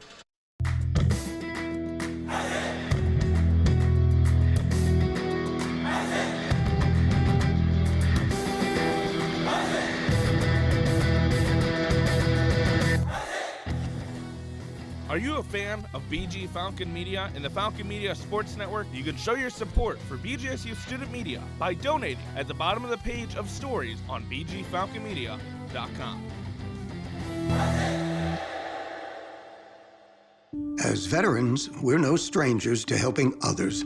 That's what we were taught, service before self. But we do have one question for the veterans listening. When was the last time you reached out for help?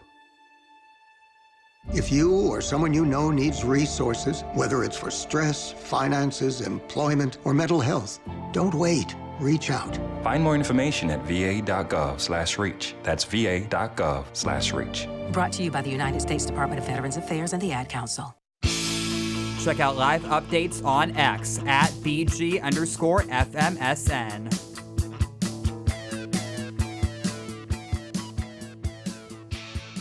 Welcome back here to the Stroh Center. A 90-31 lead with BG up by 59 points. I finally did the math in my head. Of course, my My other broadcaster, Andrew, here, did do the math for me. So don't worry, I am I got cheating you. a tad, yeah. But it's okay. That's neither here nor there. I'm a genius, but 90 to 31.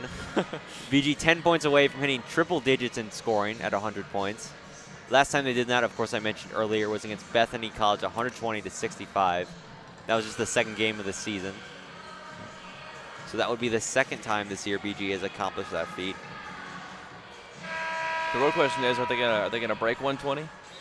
Think they're gonna outscore what they did against Bethany College today? There's 14 minutes left on the clock.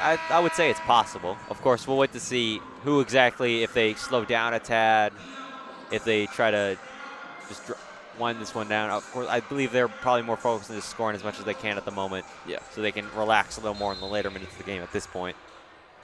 It feels like this one is about just wrapped up. Kimbrough Jr. with a quick pass to Goins. Goins goes up for the shot, no good, but it will send him to the line after he gets a whistle. I do think at this point you're probably going to want to start thinking about putting more of your bench guys into, because you don't want any of your starters to get injured today. See, all bench, all second unit out there right now for BG. Goins will shoot 2. Made 1 free throw earlier on that 3-point play. Shot is good off the back of the rim. So first shot at the charity stripe is good. Goins is up to 18 now. Goins' second shot from the line is good. So Goins 92 to 31 now. Goins has 19. BG 8 points away from 100. Taking the ball up the court now is David Day. Quick bounce pass to Nick Henry. Henry near the free throw line, finds Boyd on the outside. Boyd trying to dribble inside. Pass to Sammy Jacobs. Sammy Jacobs outside to Nick Boyd. Boyd bounce pass inside to Nick Henry. Henry goes with a shot over Goins. Rolls around again. Goes in. So 92 to 33. They've really been struggling with those shots from the field. They're 4 for 18, so that's got to help confidence just a little bit. Got to get whatever you can to go at this point if you're the Saints. Makai Leach gets us the pass from Goins on that last handoff. Wraps it around, no good on the shot, but there is a whistle called. Foul is on Samuel Jacobs. So that will send Makai Leach to the line. Leach, 3 points so far, 1 for 2 from the free throw line, but he's got 3 rebounds, 1 assist, and 2 steals, and he's in 11 minutes played. Leach, first shot on this trip to the line. Couple bounces and falls in.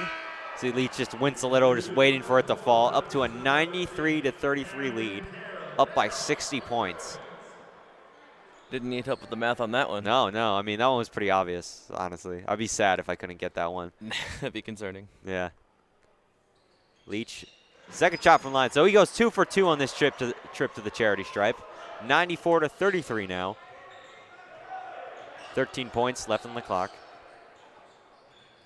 Kimbrough Jr. trying to figure his way. David Day trying to figure his way around Kimbrough Jr. Hands the ball up, gets a screen by Jacob Howard. Day goes up for the floater shot, and it sinks in. So it gets the Saints up to 35 points on the day now. Kimbrough, quick pass to Leach, swing pass out to Meyer-Wall, going up for the one-handed slam. Try to go for a poster, and he hits a hard foul to the floor. Fell on his shoulder, but he looks to be okay. A little slow to get up. But realistic after you try to go for a little bit of a poster there, a one-handed slam over, I believe that was Nick Henry. But it will send Wall to the line regardless. Wall, he's at 15 points on the day. 2 for 2 in his previous trip to the free throw line. Wall's shot is no good. So that is only BG's second miss from the charity stripe today. Now 18 for 20 against the Saints.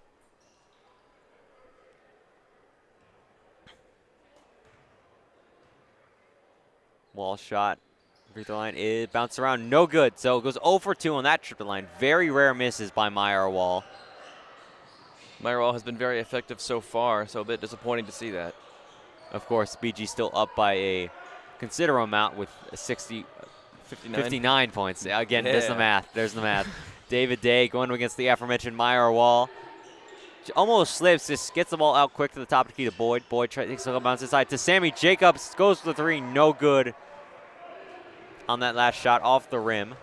Kimber Jr., he's got the ball trying to dance around, takes a shot from the free throw line off the back of the rim, no good. Camden Carroll battling for a rebound, he gets it. Pass out to Meyer Wall. Wall on the left wing finds Josiah Shackelford from beyond the arc for three. Shackelford sinks it in and good. Shackelford gets up to 97 points for BG. That's what you expect out of Josiah Shackelford, those big-time shots, those quick threes when the shot clock is beginning to wind down. 11:38 left on the clock. Devin Boyd pass to Nick Henry. Henry hands it off to Jacobs. Pass back to Boyd. Pass inside to Jacob Howard. Jacob Howard goes up for the layup. No good. Rebounded by Camden Carroll. Meyerwell was in a great position for the defense right there. Absolutely can't. Leach gets a screen by Carroll. Pass back to Carroll, but from Leach. Carroll pivoting. Finds Kimbrough Jr., who cuts inside. Speedy, as always, is Jason Kimbrough Jr. with the layup. That's his first points of the day. And they gets BG up to a 99-35 lead. So 1 point away from hitting 100 is BG. David Day trying to dance inside. Finds Boyd in the course. Stolen away by Shackelford. Intercepting that pass. Shackelford finds Kimbrough Jr. Kimbrough Jr. got to take a three. No good. Rebounded by Carroll. Underneath the rim. Goes up for the layup. Goes up for the layup, and he's fouled. So that'll take him to the charity stripe for a chance at 2 points. And it looks like this one will lead into a media timeout. So 10:34 left on the clock. BG with a 99-35 lead. Don't go anywhere. We'll be right back here on Falcon Radio in just a little bit.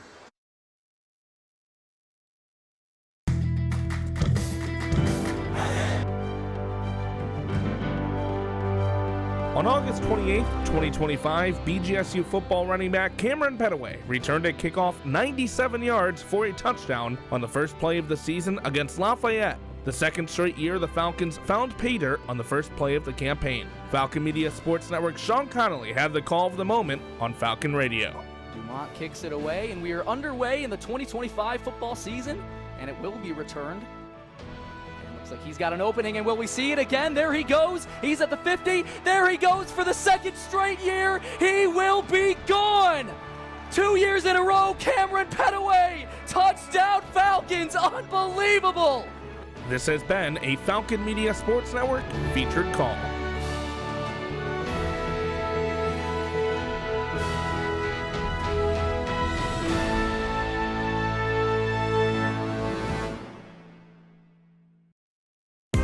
Now back to more Falcon men's basketball coverage from the Falcon Media Sports Network.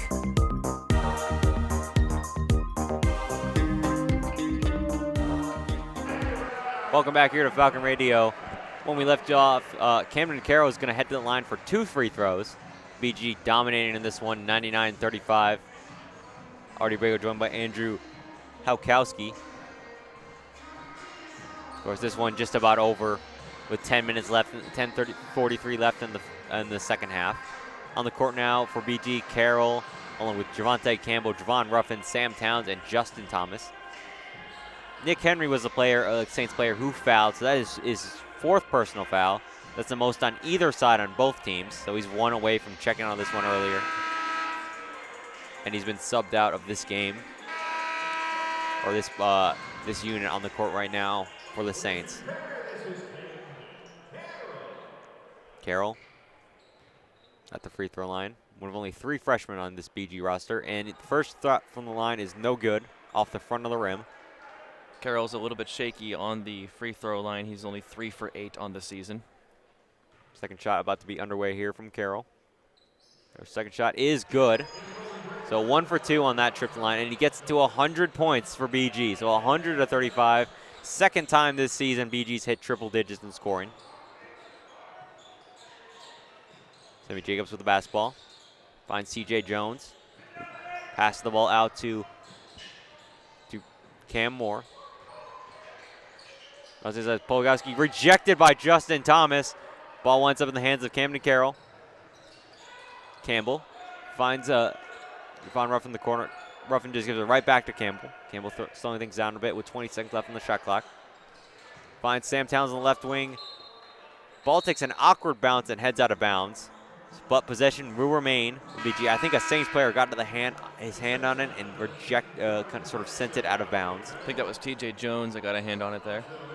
Jones, that was T.J. Jones. So ball possession will remain with BG. Javante Campbell finds Sam Towns on the inside. Pass out to Javon Ruffin. Ruffin going to take a deep three. No good. Ball bounces up and rebounded by Bledsoe. Campbell trying to get another steal. T.J. Jones with the basketball now. Guarded by Javante Campbell. Jones trying to drive past Campbell. Finds Sammy Jacobs on the outside. Sammy Jacobs loses the basketball. Goes out of bounds. Ball last touched by Jacobs, and possession will go right back to BG. Troy Glover, the second, is going to check in now for Camden Carroll. Sam Towns the inbound. Javante Campbell. Yeah, just another turnover for the Saints. They're at 27 now today. Not great numbers. BG done a great job of forcing pressure, forcing turnovers. They've got 22 steals now. Campbell finds Justin Thomas in the corner for three. Justin Thomas, another one falls for him. He's up to 20 points now, and he's 3 for 3 from three. Justin Thomas still is perfect shooting the ball from wherever. 8 for 8 on the field, 3 for 3 from three, and then he's made his only free throw attempt. With 9 minutes and 17 seconds left on the clock, we'll see if he can end today shooting perfectly. Of course, still plenty of time left to play. So 103-35 is the score. Step back shot by David Day is no good. Airballed. Rebounded by Javon Ruffin. Ruffin up the lob to Troy Glover the second. He slams it down with both hands. Glover the second with a highlight play there. What a pass. And the timeout's going to be called here by Aquinas with things just getting worse and worse. A 70-point BG lead, 105-35. Things just get worse and worse, and things get for Aquinas, and things get better and better for BG. It'll be a full timeout, so we're going to take it with them. We're just going to step aside, and we'll be right back here on Falcon Radio in just a bit.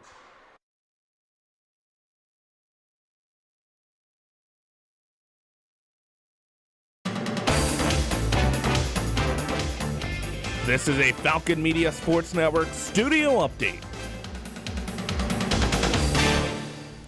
Real quick, want to bring it back inside the Colleen Center. I do have the remaining MAC bowl games that are scheduled. We have both on the 23rd. We have the Boca Raton Bowl, which will have Toledo facing Louisville, and then the Frisco Bowl will have Ohio versus UNLV. So those are the MAC bowl games that are scheduled for this season.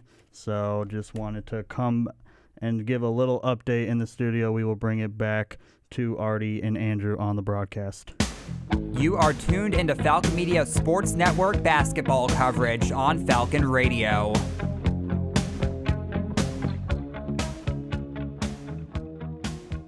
It's a 35-point game.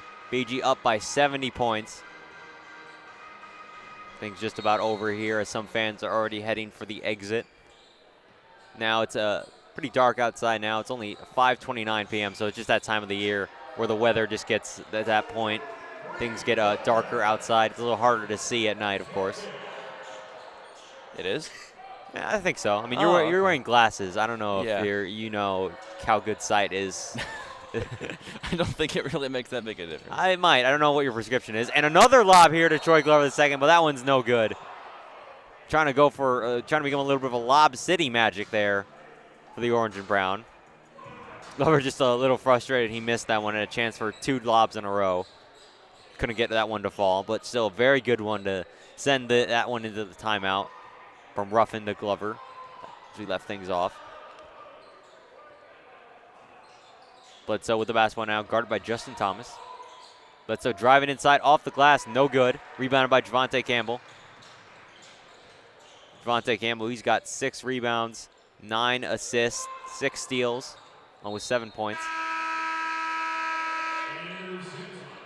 That makes 7 rebounds out, actually, so that pass was rebounded by Aquinas, and that's going to actually send us, that last whistle is going to send us to another media timeout. So we took the full timeout. We're also going to take a media timeout in the under 10-minute timeout.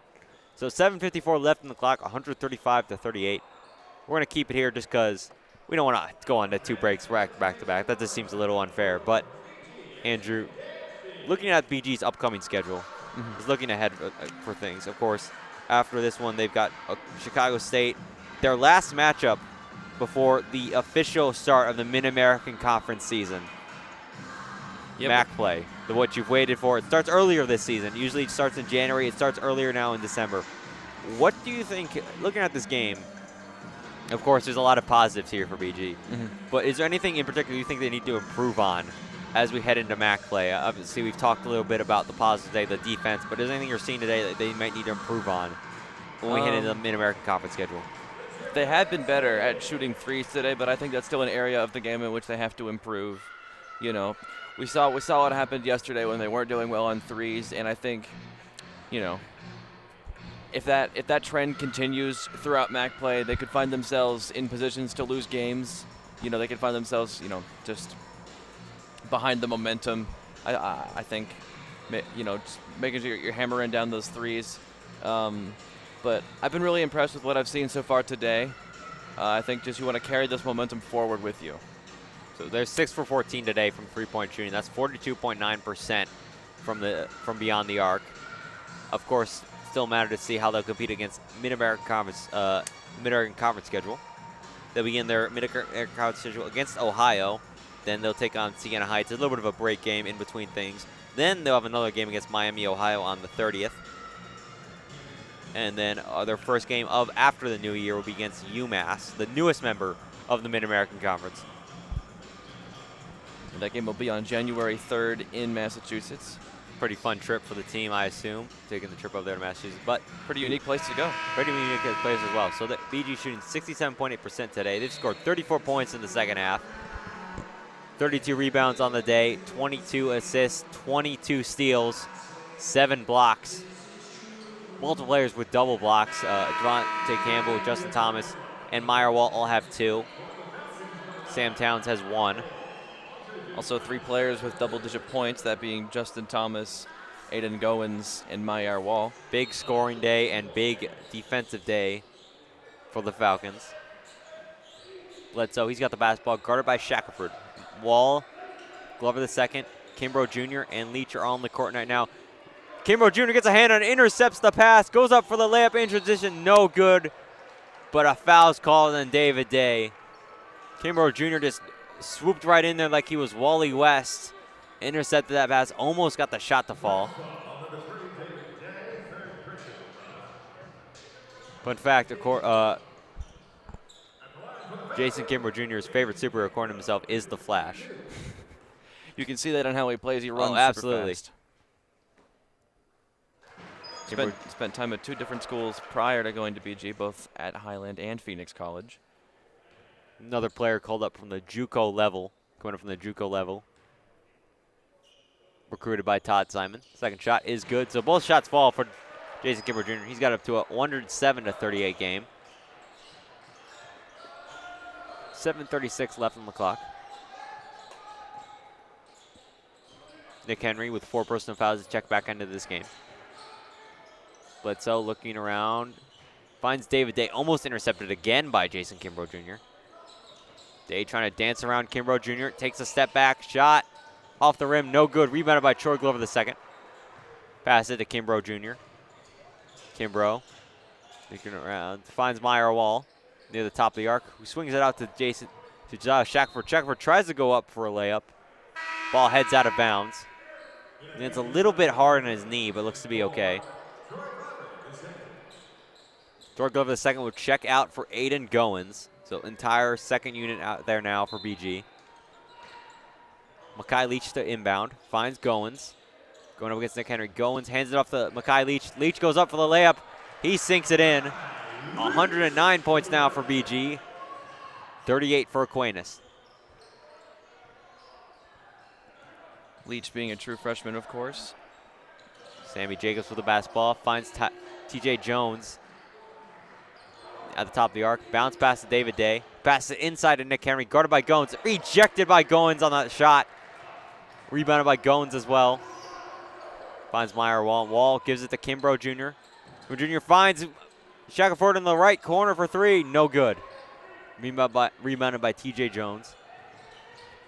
Jones driving inside, trying to go past Goins. No good, but gets his own rebound. Swings out to Bledsoe. Bledsoe going to take a deep three. He sinks it. So 109-41 now. Shackelford, he's got the basketball. Pass inside to Goins on the right wing. Goins, again, using his size to back up against Henry. Swings out to Shackelford. Shackelford with a spin move, goes up for the one-handed layup. Bounces, takes a couple of bounces, and it falls in. 111 points now for BG to 41. It was hanging in the air for a second there. It was hanging in the air. It took a little bit of a flight there and bounced around for a couple. Up by 70 again are the orange and brown. Sammy Jacobs, he's got the basketball now. Bounce pass inside to Nick Henry. Henry hands it up to TJ Jones, shoots it near the free throw line, off the back of the rim. No good, rebounded by Meyer Wall. Wall's 5th rebound of the day. We're trying to dance inside, takes a little bit of a shove. Hands off to Goins from beyond the arc. Goins sinks it from deep. Aiden Goins, he is on fire. 22 points now, and that's his first three of the day as well. Yeah, he's got himself in the lead. He's having a fantastic game, and really this entire second unit has been playing really well. That assist was by Meyer Wall, his 2nd assist of the day. David Day trying to dance around Goins. A little bit of a mismatch here for the Saints. Day going to take a step back three. No good, rebounded by Wall.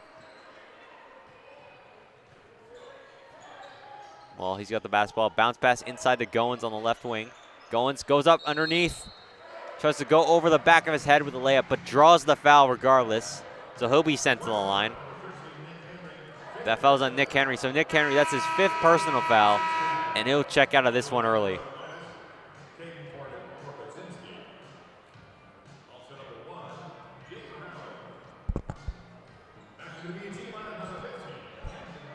So BG with a 73-point lead. Chance to make it a 75-point lead with his trip to the line by Goins. Goins again with 22 points. Perfect from the line. So far, 3 for 3. Goes off the front of the rim, but good. Takes a lucky bounce. So checking in and out for the game is Elijah Adem, player that's only appeared in 3 games so far this season. But he's going to play here with the score just being super out of reach for Aquinas. Second shot by Goins. He sinks it in. So 4 for 4 from the charity stripe is Goins with 23 points. Goins leads the team in points. 9 for 11 from the field. Made his only 3 attempt, 5 for 5 from the free throw line. Bledsoe with a deep 3, no good. Almost rebound Pokorzinski, but winds up in the hands of Kimbrough Jr. Jr. trying to step inside, takes a little bit of a Euro step, but a whistle's called before he took the shot. Looks like foul is going to be on Bledsoe. Foul will be on Cameron Ward, actually. Charlie Anderson is going to check into this game for Aquinas. Kimbrough Jr. is now at the charity stripe for the 2nd time today. Was 2 for 2 in his last appearance. He has 4 points today, making a shot from the field.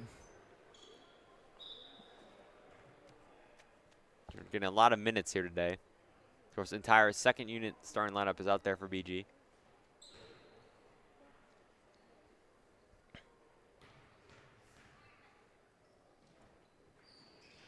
Shot by Kimbrough Jr. is good on that first shot. So he'll take a second. Up to 5 points now in the day.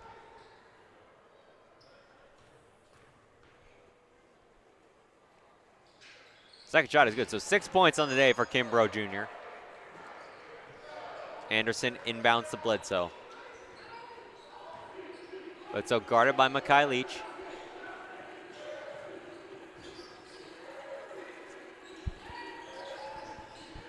Charlie Anderson now with the basketball on the top of the arc.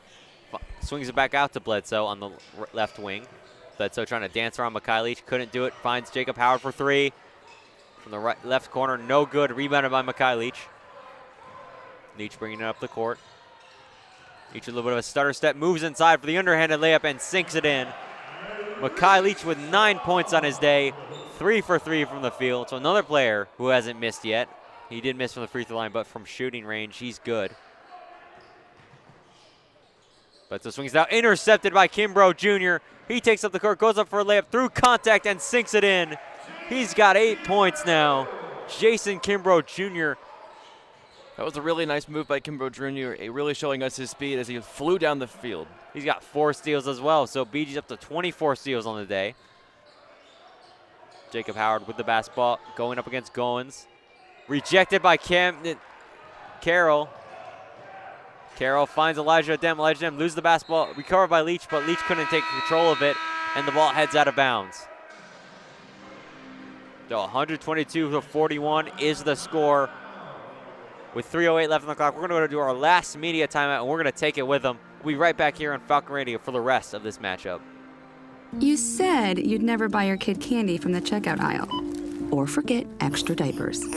You'd never lick your thumb to clean their face. Never, ever become a minivan mom. So when you say you'd never leave your child in a hot car, no, it can happen. Cars get hot fast, and kids can be at risk in temperatures as low as 60 degrees Fahrenheit. Never happens. Before you leave the car, always stop, look, lock. Brought to you by NHTSA and the Ad Council.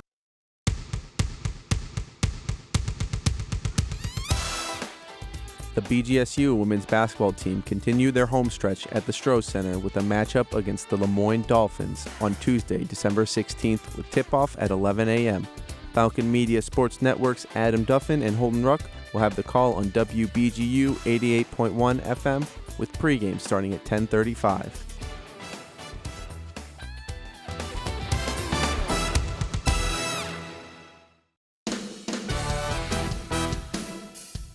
Join the Zig Zone Sundays from 4 to 6 p.m. on WBGU 88.1 FM.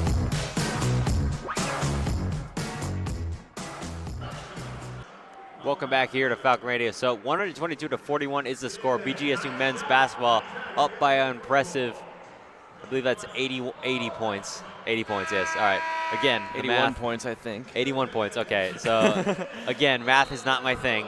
But Artie Brager joined by Andrew Halkowski. Things are wrapping up here for BG. They're going to take a win here, improve their season to a 7-3 start in their first 10 games of the year. Of course, they have Chicago State coming up on the 16th for the last non-conference scheduled opponent. On the court now for BG, Muhammad Maximum, Camden Carroll, Jason Kimbrough Jr., Elijah Adem, and checking in for the first time today are Muhammad Maximum and Christian Didi-Vanai. Didi-Vanai, the third freshman of this Falcon squad. Muhammad Maximum trying to back him against Jacob Howard. Maximum loses control of the basketball and heads out of bounds. Possession will remain with BG, though, with 2:55 left to play and 11 seconds on the shot clock.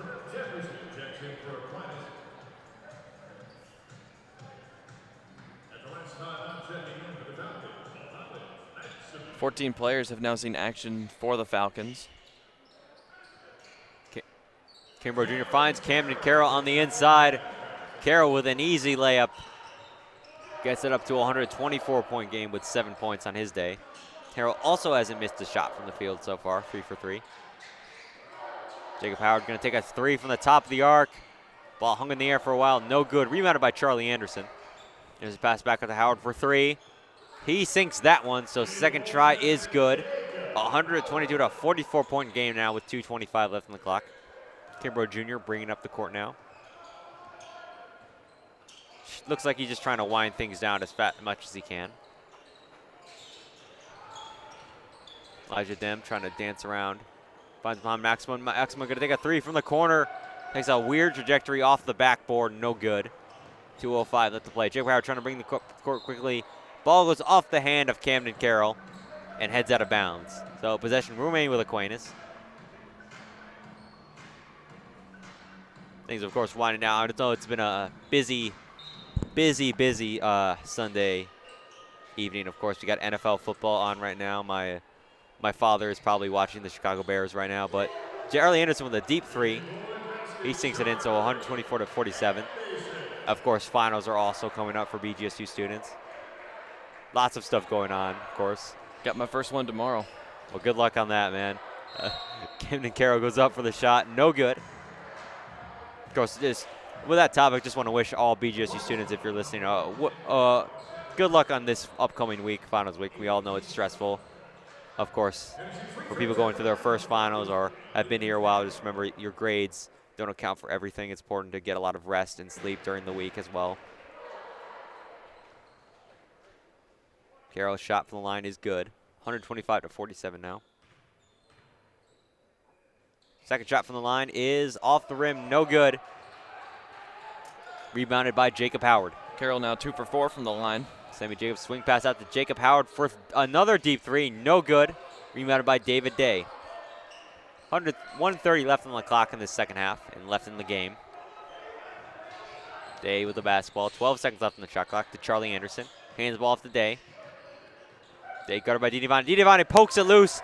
Recovered by Jason Kimbrough Jr. Kimbrough Jr. finds Didi Vanney.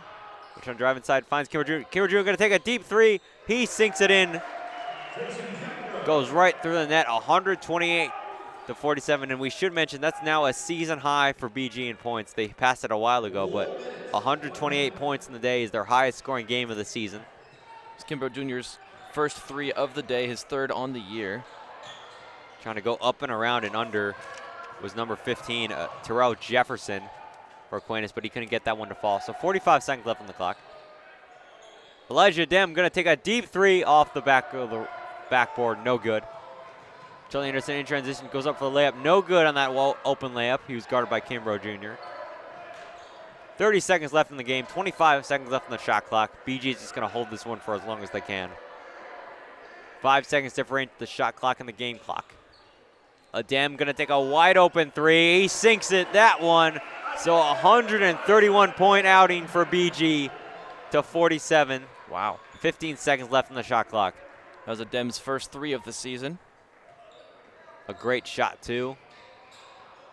David Day going inside, goes up for the layup. Past Didi Vanney, he gets it to fall, and he gets the whistle. So 5 seconds left on the clock, and Day will head to the free throw line. That foul was on Christian Didi Vanney. Only 5 seconds left in the game. Shot is good. So it's 131-50, and that looks like it could be our final score. Kimbrough Jr. is just going to dribble it out, and that will do it.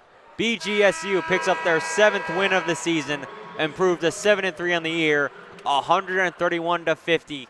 BG with a dominating win and a bounce-back win after the loss against Utah State in their past.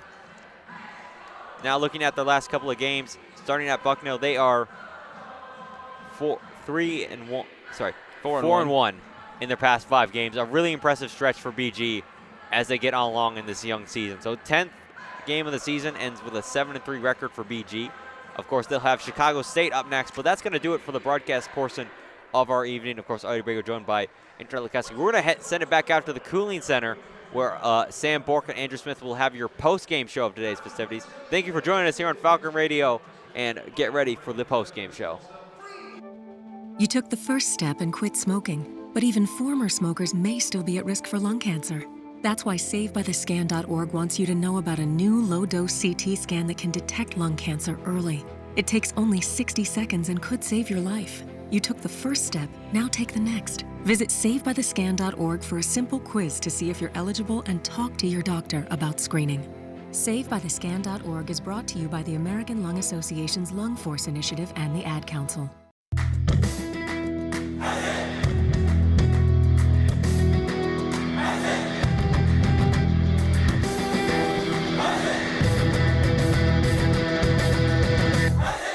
Falcon Media Sports Network produces more feature stories about BGSU athletics than any other media outlet. Make sure to head over to bgfalconmedia.com and follow Falcon Media Sports Network at BG_FMSN on Twitter/X and BG Falcon Media on Instagram and Facebook to stay up to date with all of our content.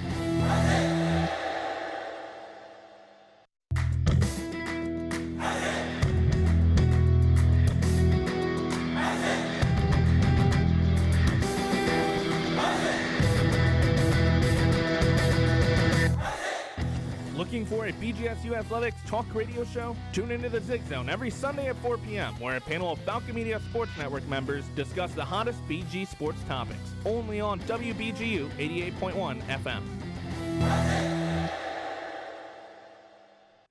Welcome back inside the Colleen Center in our Falcon Radio studios. You just listened to Artie Abrego and Andrew Alkowski on the call of Bowling Green men's basketball getting a dominating win over Aquinas College, 131-50. Bowling Green's highest total in points in this season so far, beating their total against Bethany College, 120. Just an all-around dominating game, a real big bounce-back win for this Falcons team. Andrew, what did you like from the Falcons scene here? I like that they just got a win back in the column, got one back. I mean, I expected them to get a win here, and I got a win by a wide margin, but 81 was not what I had in mind, and 131 points was not what I had in mind. But a great job by the Falcons all around, everybody getting active, everybody getting in the scoring column, seeing a bunch of different people get on the floor, which was great. And just I like the full court D that went really well. They played it really well. They trapped Aquinas a lot. The shooting was a lot better today at home, which is great. It's a home win, also good. And, just spreading the wealth and playing offense and defense to exactly how they wanted to and in accordance with their playbook. So just a great job all around by the Falcons, and this is a good game to get the ball rolling again and to get another win in the column. Yeah, we're nearing the end of their non-conference schedule, so being able to play this well, going into conference play is definitely a huge boost for the Falcons, especially with just how they performed. Their bench, 79 points came from the bench. You had Aiden Goins leading the team in scoring, something we've never seen before. 24 points from him. He went nuclear. 9 for 11 from shooting. He made a three-pointer. He was doing everything for them. And also another huge game for Justin Thomas. 20 points for him. He went perfect from the field. 8 for 8, knocking down 3-pointers and 3 attempts for him as well. He had 3 rebounds, 2 assists, 4 steals, 2 blocks, just everywhere for them. So really great to see BG back in the win column here. We're going to take a short break and come back and talk more about what we liked here from the Falcons. So stick around. You're listening to Falcon Radio. When I smoke weed, I get lost in the music. I like to isolate each instrument. The rhythmic bass, the harmonies on the piano, the sticky melody. Hey, careful, babe. There's someone crossing the street. Sorry, I didn't see him there. If you feel different, you drive different. Don't drive high. It's dangerous and illegal everywhere. A message from NHTSA and the Ad Council. Back here in the Colleen Center, Sam Bork here along with Andrew Smith giving you your post-game show for Falcon men's basketball with their game against Aquinas College. 131-50, a very commanding win for the Falcons. Andrew, let's talk about what else did you like from this team? I mean, I loved the performance from Goins. It was really awesome. It was 24 points. Thomas, you also mentioned earlier, Sam had a great game, also 20 points. And then 2 other Falcons in Kimbrough and Wool in double digits with 11 and 15 respectively. And shooting 45% as a team from 3.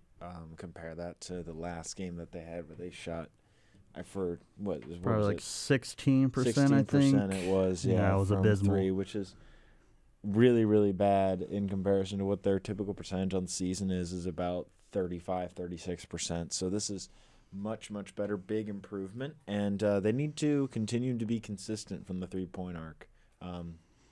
It can't be one person carrying the load. Everybody needs to be able to put a 3-ball through the cup and to help the team out in that way, because I really believe that Todd Simon's offensive system works the absolute best and to a T when he's got shooters on the floor, and he loves to have shooters on the floor.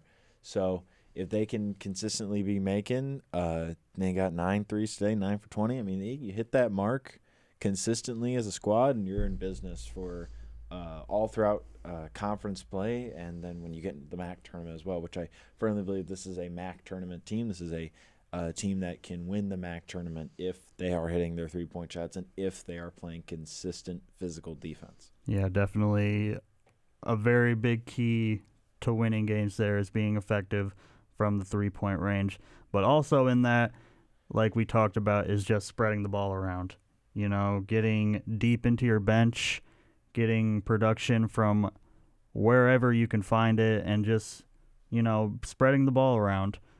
We saw Utah Valley do that last game. That's how they were able to really give it to BG, was just their ball movement, finding the open men, getting the open shots, and really just spreading the ball around there. So, like we said, you only had 4 Falcons in double figures, but you also were just getting scoring from everyone.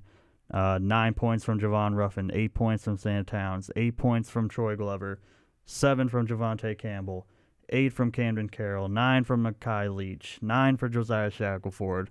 I mean, you know, you're just a couple points away from having pretty much the whole lineup in double figures. So really just great stuff to see there, and especially as we're nearing an end to this non-conference. It's also great to see, in my eyes, 41 boards. I mean, this is a team that got out-rebounded.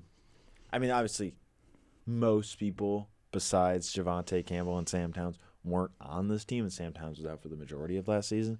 This is a team that I watched consistently last year get out-rebounded, especially on the like they were getting out-rebounded, especially defensive rebounds. Like they were getting a bunch of second chance opportunities, typically like your standard amount, but they were getting out-physicaled in their defensive paint by the opponent, and they were losing games because of it. And so it's great to see. I know they're bigger than this Thomas Aquinas team, but they were going rebound for rebound with Utah Valley. They out-rebounded Kansas State, and then they out-rebound by a lot, 41-22 against Aquinas. So the rebounding category is always really important to me because that's second chance opportunities, and that's taking away second chance opportunities from your opponent. Yeah, along with that, the turnover margin, BG was definitely back to being dominant in that category. Aquinas with 30 turnovers compared to Bowling Green's 7. So much, much cleaner basketball from Bowling Green. They also suffered, you know, a lot of turnovers in the game against Utah Valley. So really nice to see them being able to clean that up there. And obviously just getting a ton of more steals. We saw the full court press. It's been working to perfection for them with that big physical defense, being able to intercept passes, intercept the inbounds. They finished with 25 steals, and they set the single game steals record, I believe, against Bethany College, and they finished with 27 in that game. So they were only 2 away from tying their record that they set this year in steals in a game with 25 against, you know, another weaker opponent. That game was a very similar game. Like we said, they won 120, but... And you almost feel like the Falcons are boosting their steal stats against these lower level teams, which maybe they are, but it shows you what the ceiling is. Like, this is where you could be at. You could have this amount of steals in a game. Like, you have the ability to do it. I mean, sure, are you going to get that against a higher level opponent that's better at handling the ball, has a better run offense, probably better coaching too? Like, no. But you can get double figure steals. There's no reason you can't get double figure steals average that every single game all throughout MAC play. Like, this team has the ability to do that. Their guards play phenomenal defense. The forwards need to back them up a little bit more often. You'd love to see that. They did against Kansas State. Literally everything went right for the Falcons against Kansas State. Like, that is at the pinnacle of what the team can be. This team can knock off Power 4 level competition. The issue is, can they do it consistently, and can they put all that together consistently? So we'll see. Which has not really been the case so far in this early season, but, you know, really where the season is at the most important is the conference play. That's what's going to get you in the conference tournament. That's what's going to get you, you know, if you win that, you're playing great against your conference opponents, you can get a bid into the NCAA tournament there. So this team definitely has the potential. We've seen it a few games so far in this season. Bowling Green, obviously led by Javante Campbell. He's been phenomenal so far in the season. Quiet on the points stat, but everywhere else he was amazing. 7 rebounds, 9 assists, 6 steals, and 2 blocks. He's just their defensive guru and really able to spread the ball around. I mean, almost nearing a triple-double in this game. You know, just a couple more rebounds, couple more points, 1 more assist, and he's there. So really great stuff from Javante Campbell. And now I want to make our picks. Who do you want for player of the game? Are we giving it? I would love to give it to Goins. I mean, think, there's no other person that I'd want to give it to. I don't know how many opportunities he's going to have at getting that nod. So you got to give it to the guy leading the team in points and efficiency with 24 on 9 of 11 shooting. Went perfect from the line, got a couple of rebounds, got a block, and hit a 3. So just all you could ask him, he did in this one. Hopefully he can continue to do that in games moving forward and going into conference play now in a couple of weeks. Yeah, like you said, you don't know how many opportunities Aiden Goins is going to have to win player of the game, so I think it would be perfect to give him the player of the game in this game. Yeah, just really a bit out of nowhere for him. He came in this first half and he was not missing. He was doing all of the scoring, which was what led the Falcons to have such a dominant, first half like we saw. He was really the one who started it all for them. So really great performance there from Aiden Goins. We're going to take a quick break, come back, give our final thoughts, wrap it up here. This is the post-game show for Falcon Media Sports Network. You're listening to Falcon Radio. This message is for Karina, our mom who finished her high school diploma at age 28. Hi, Mom. It's Emmettith and Nicholas. Congratulations on getting your diploma. You worked so hard and have taught us so much. We love you. When you graduate, they graduate. Finish your high school diploma for you and for them. Visit finishyourdiploma.org to find free and supportive adult education centers near you. Brought to you by the Dollar General Literacy Foundation and the Ad Council. Back here in the Colleen Center in our Falcon Radio studio, I'm Sam Bork alongside Andrew Smith. We're going to wrap this one up here. Bowling Green, 131, Aquinas College, 50, 81 points there. I think that might be the biggest win margin I've seen Bowling Green have. I mean, just pure domination there. So now that the game is over, you can head on over to bgfalconmedia.com to see a recap of the game written by Dawson Pelter. You'll be able to see video highlights and photos all there on falconmedia.com. So wrapping this up here for Sam Bork, Andrew Smith, Artie Abrego, Andrew Lukowski on the call. We wish you all a good night, and thank you for listening.